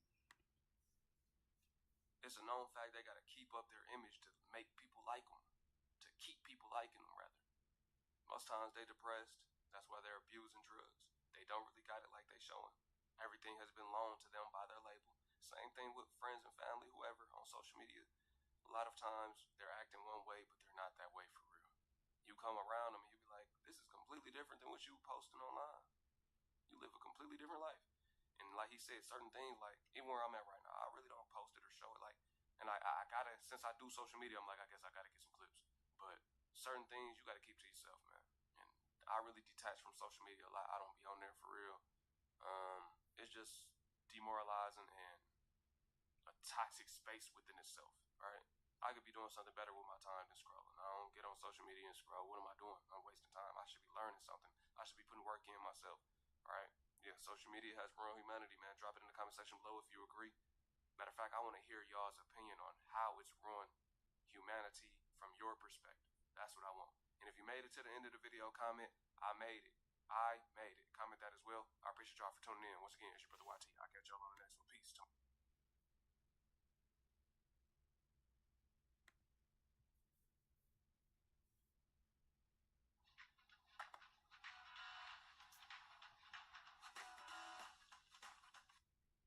Hold on 1 second. Let me go to the bathroom real quick.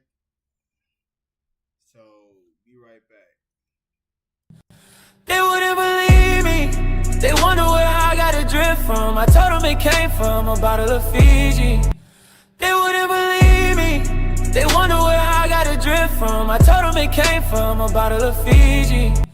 They wouldn't believe me. They wonder where I got a drip from. I told them it came from a bottle of Fiji. They wouldn't believe me. They wonder where I got a drip from. I told them it came from a bottle of Fiji. They wouldn't believe me. They wonder where I got a drip from. I told them it came from a bottle of Fiji. They wouldn't believe me. They wonder where I got a drip from. I told them it came from a bottle of Fiji. They wouldn't believe me. They wonder where I got a drip from. I told them it came from a bottle of Fiji. They wouldn't believe me. They wonder where it came from a bottle of Fiji. They wouldn't believe me. They wonder where I got a drip from. I told them it came from a bottle of Fiji. They wouldn't believe me. They wonder where I got a drip from. I told them it came from a bottle of Fiji. They wouldn't believe me. They wonder where I got a drip from. I told them it came from a bottle of Fiji. They wouldn't believe me. They wonder where I got a drip from. I told them it came from a bottle of Fiji. They wouldn't believe me. They wonder where I got a drip from. I told them it came from a bottle of Fiji. They wouldn't believe me. They wonder where I got a drip from. I told them it came from a bottle of Fiji. They wouldn't believe me. They wonder where I got a drip from. I told them it came from a bottle of Fiji. They wouldn't believe me. They wonder where I got a drip from. I told them it came from a bottle of Fiji. They wouldn't believe me. They wonder where I got a drip from. I told them it came from a bottle of Fiji. They wouldn't believe me. They wonder where I got a drip from. I told them it came from a bottle of Fiji. They wouldn't believe me. They wonder where I got a drip from. I told them it came from a bottle of Fiji. Alright, so before I get this live stream over, I'm letting y'all know I'm preparing for March 2nd. So I'm already ahead of the game. I've already been screenshotting what I'm going to talk about on TikTok. 14 different things. 14 different creators I'm going to put into the algorithm. 14 of them. I'm going to make sure I create 14 different thumbnails for each one of them. Now, I'm going to have 14 more bricks I'm about to add to the algorithm. 14 more different videos to add to the algorithm.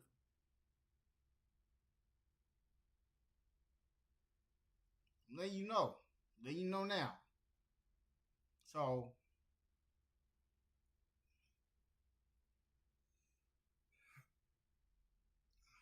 like, I'm about to scale Never Late Medical to new heights. To new heights. So, let's get into it.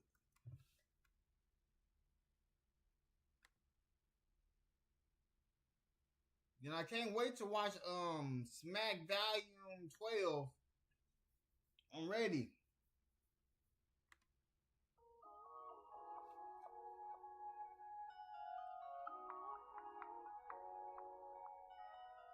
People are deciding to stay at hotels for months at a time, opposed to paying rent for as little as $30 per day, right? And that's helping them get ahead. If it works for them, it works for me. Some people are in hotels only because that's their only option. Other people are in hotels because that's a way for them to save. Now, this might be some new information to you. Just a few videos back, I was saying how, let's say you stay at the Marriott or Comfort Suites even, or La Quinta. You might be paying $80 to $100 or more per day. But hold your horses, pump your brakes. People have found a way to cut that in half, or a little lower even. I'm not going to give out all the details. That's what these clips are for, that you're about to see. Family, you already know what they're doing. If you're brand new, 2 thumbs up this video so YouTube can push this content out. Smash subscribe to join the tribe, and ring the post notification bell as well. Alright, let's get into it. Family update. A lot of people been hitting me up asking how we are doing. We are still currently living in a hotel. A lot of you guys have been following me from the jump. You guys know I once was living with my mom with my 2 kids on her living room floor. But I used to tell myself that I would run and go live in a hotel where my kids wouldn't have to sleep on the floor until I got my eviction off my credit, because they gave me eviction during COVID, even though they took my rent relief.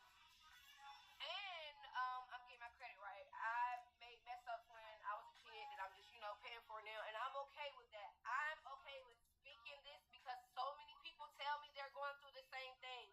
I asked God for a village. He's been sending me you guys. You guys have been supporting me through PayPal. I've been getting Venmos. Yes, I'm living paycheck to paycheck, but I'm also saving. I'm doing as much as I can. I am paying my tithes. I am putting God first, and I just want you guys to know, if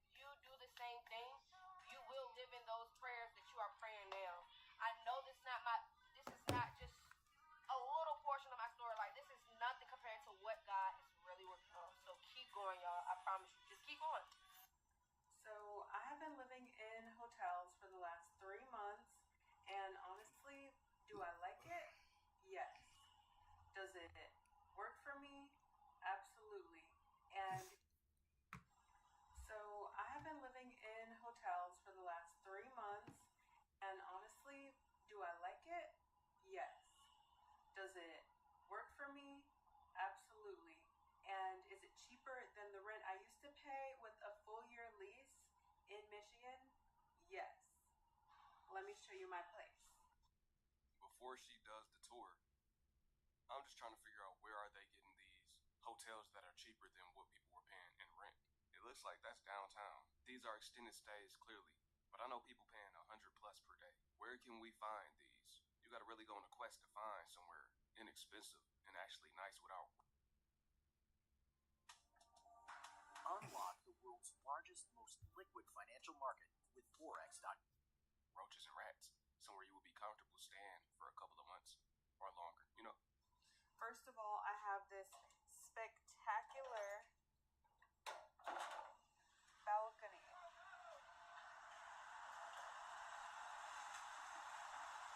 Now, other than that, I have a mini fridge that I can have all my things.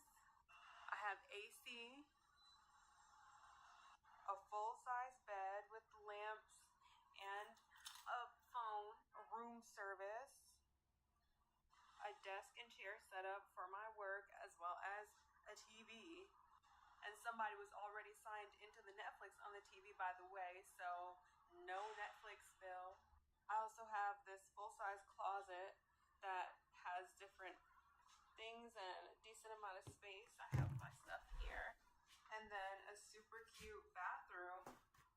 I also get maid service cleaning every day. A rooftop pool. Be so for real. In total, this cost me $900 monthly, so it's $30 a day. I pay every week, and I'm actually moving to another hotel that's like this, but even better at the end of the week, so stay tuned to see where else I go. $30 a day. Now that's a nice spot for $30 a day. It's giving me Thailand vibes. That looks like a unit you would get in Thailand, to be honest. I would have never imagined that was only $30 per day. See, it's looking like you gotta stay in the non-name brand hotels. The small family-owned hotels. That's probably where you will find the deals. I know that's not no Marriott. I know that's not no Red Roof either. Interesting. It's worth $30. So I just watched a video on YouTube that was a compilation of people talking about how they stay at hotels instead of living in apartments, and how great of a deal it's been because they're saving so much money. It's like they're not paying. Hold up.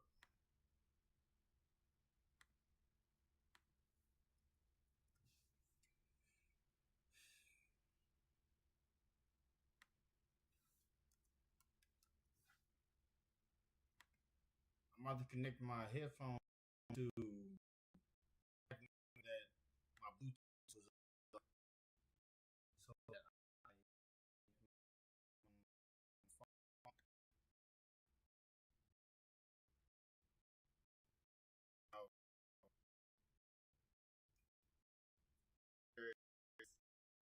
videos I can't watch.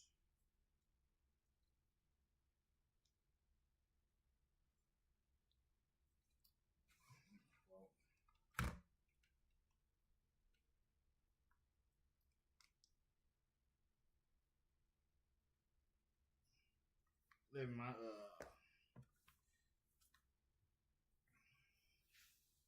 those charge.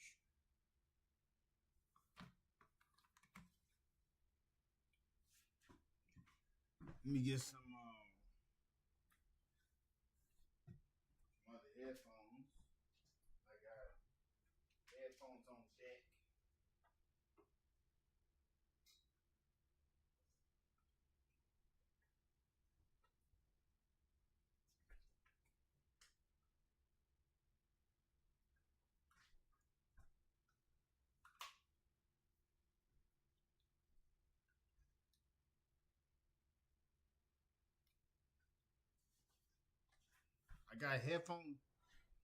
I got headphones on deck.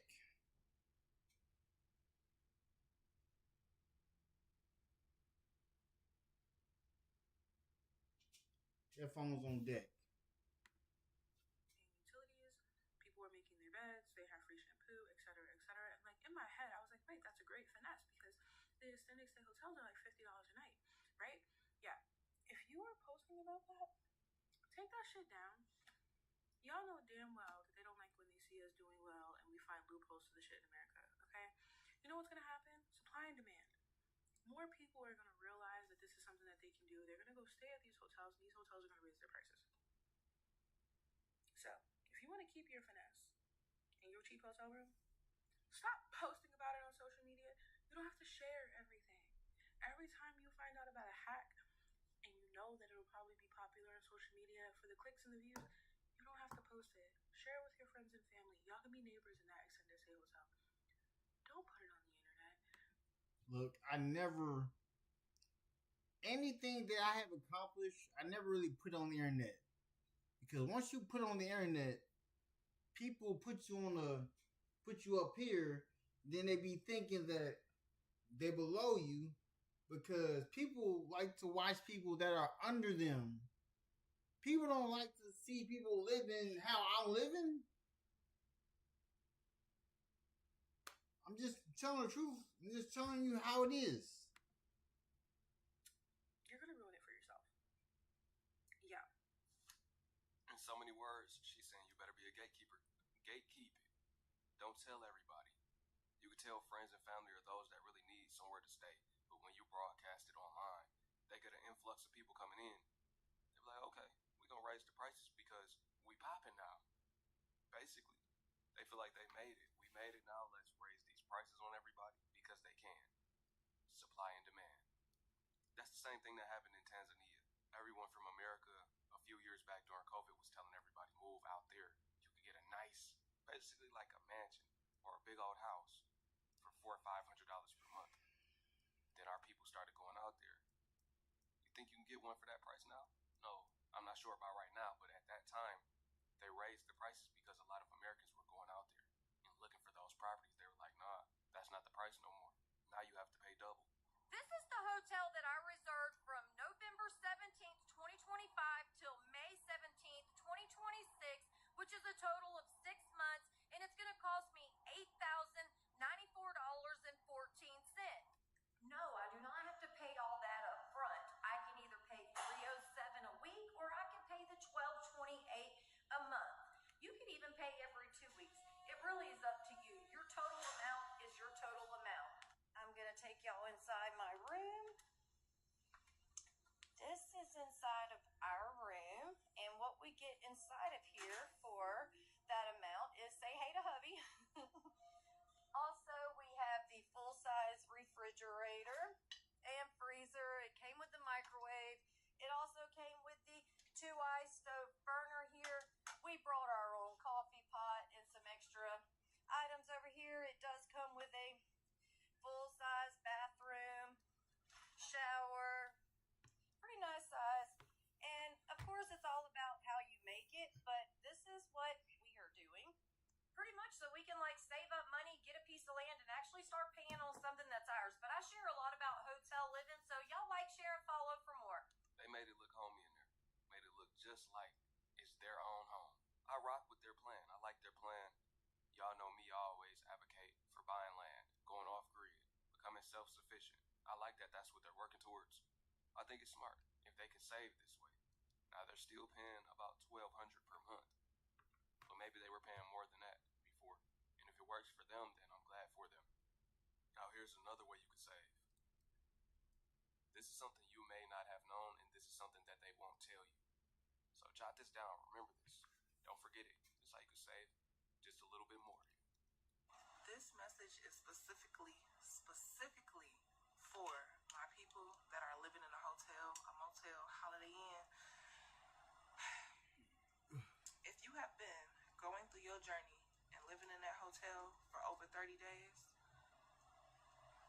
you need to take your ass up to that front desk and you need to tell them, ask them rather, to take the taxes off your room. After 30 days, you become exempt technically, but they are not going to take those taxes off unless you ask, because technically you live at the property now. You don't need to be, that's a different story. You didn't hear that from me though. You know what I'm saying? If it has been well over 30 days, 9 times out of 10, you have a credit on your reservation. But any day after the 30 days that they've taken your taxes off. And the credit literally should pop up by itself. So you might got some free days, might be a threefold, might be a week, depending on how long you've been there. But I know I just helped somebody. You welcome. Now y'all verify with me if this is accurate or not. Clearly I don't work in a hotel. I'm just passing the message along. But if you're staying in an extended stay right now, or a hotel room in general, it doesn't have to be an extended stay, but if you found an inexpensive hotel, drop the name below to help somebody out. I know we said gatekeep, but at this point it's already revealed. This video is out there. There's other videos out there. Go ahead and help somebody out. I appreciate y'all for tuning in. Once again, it's your brother YT. Wake 'em up. I'll catch y'all on the next one. Peace to my Hebrew fam.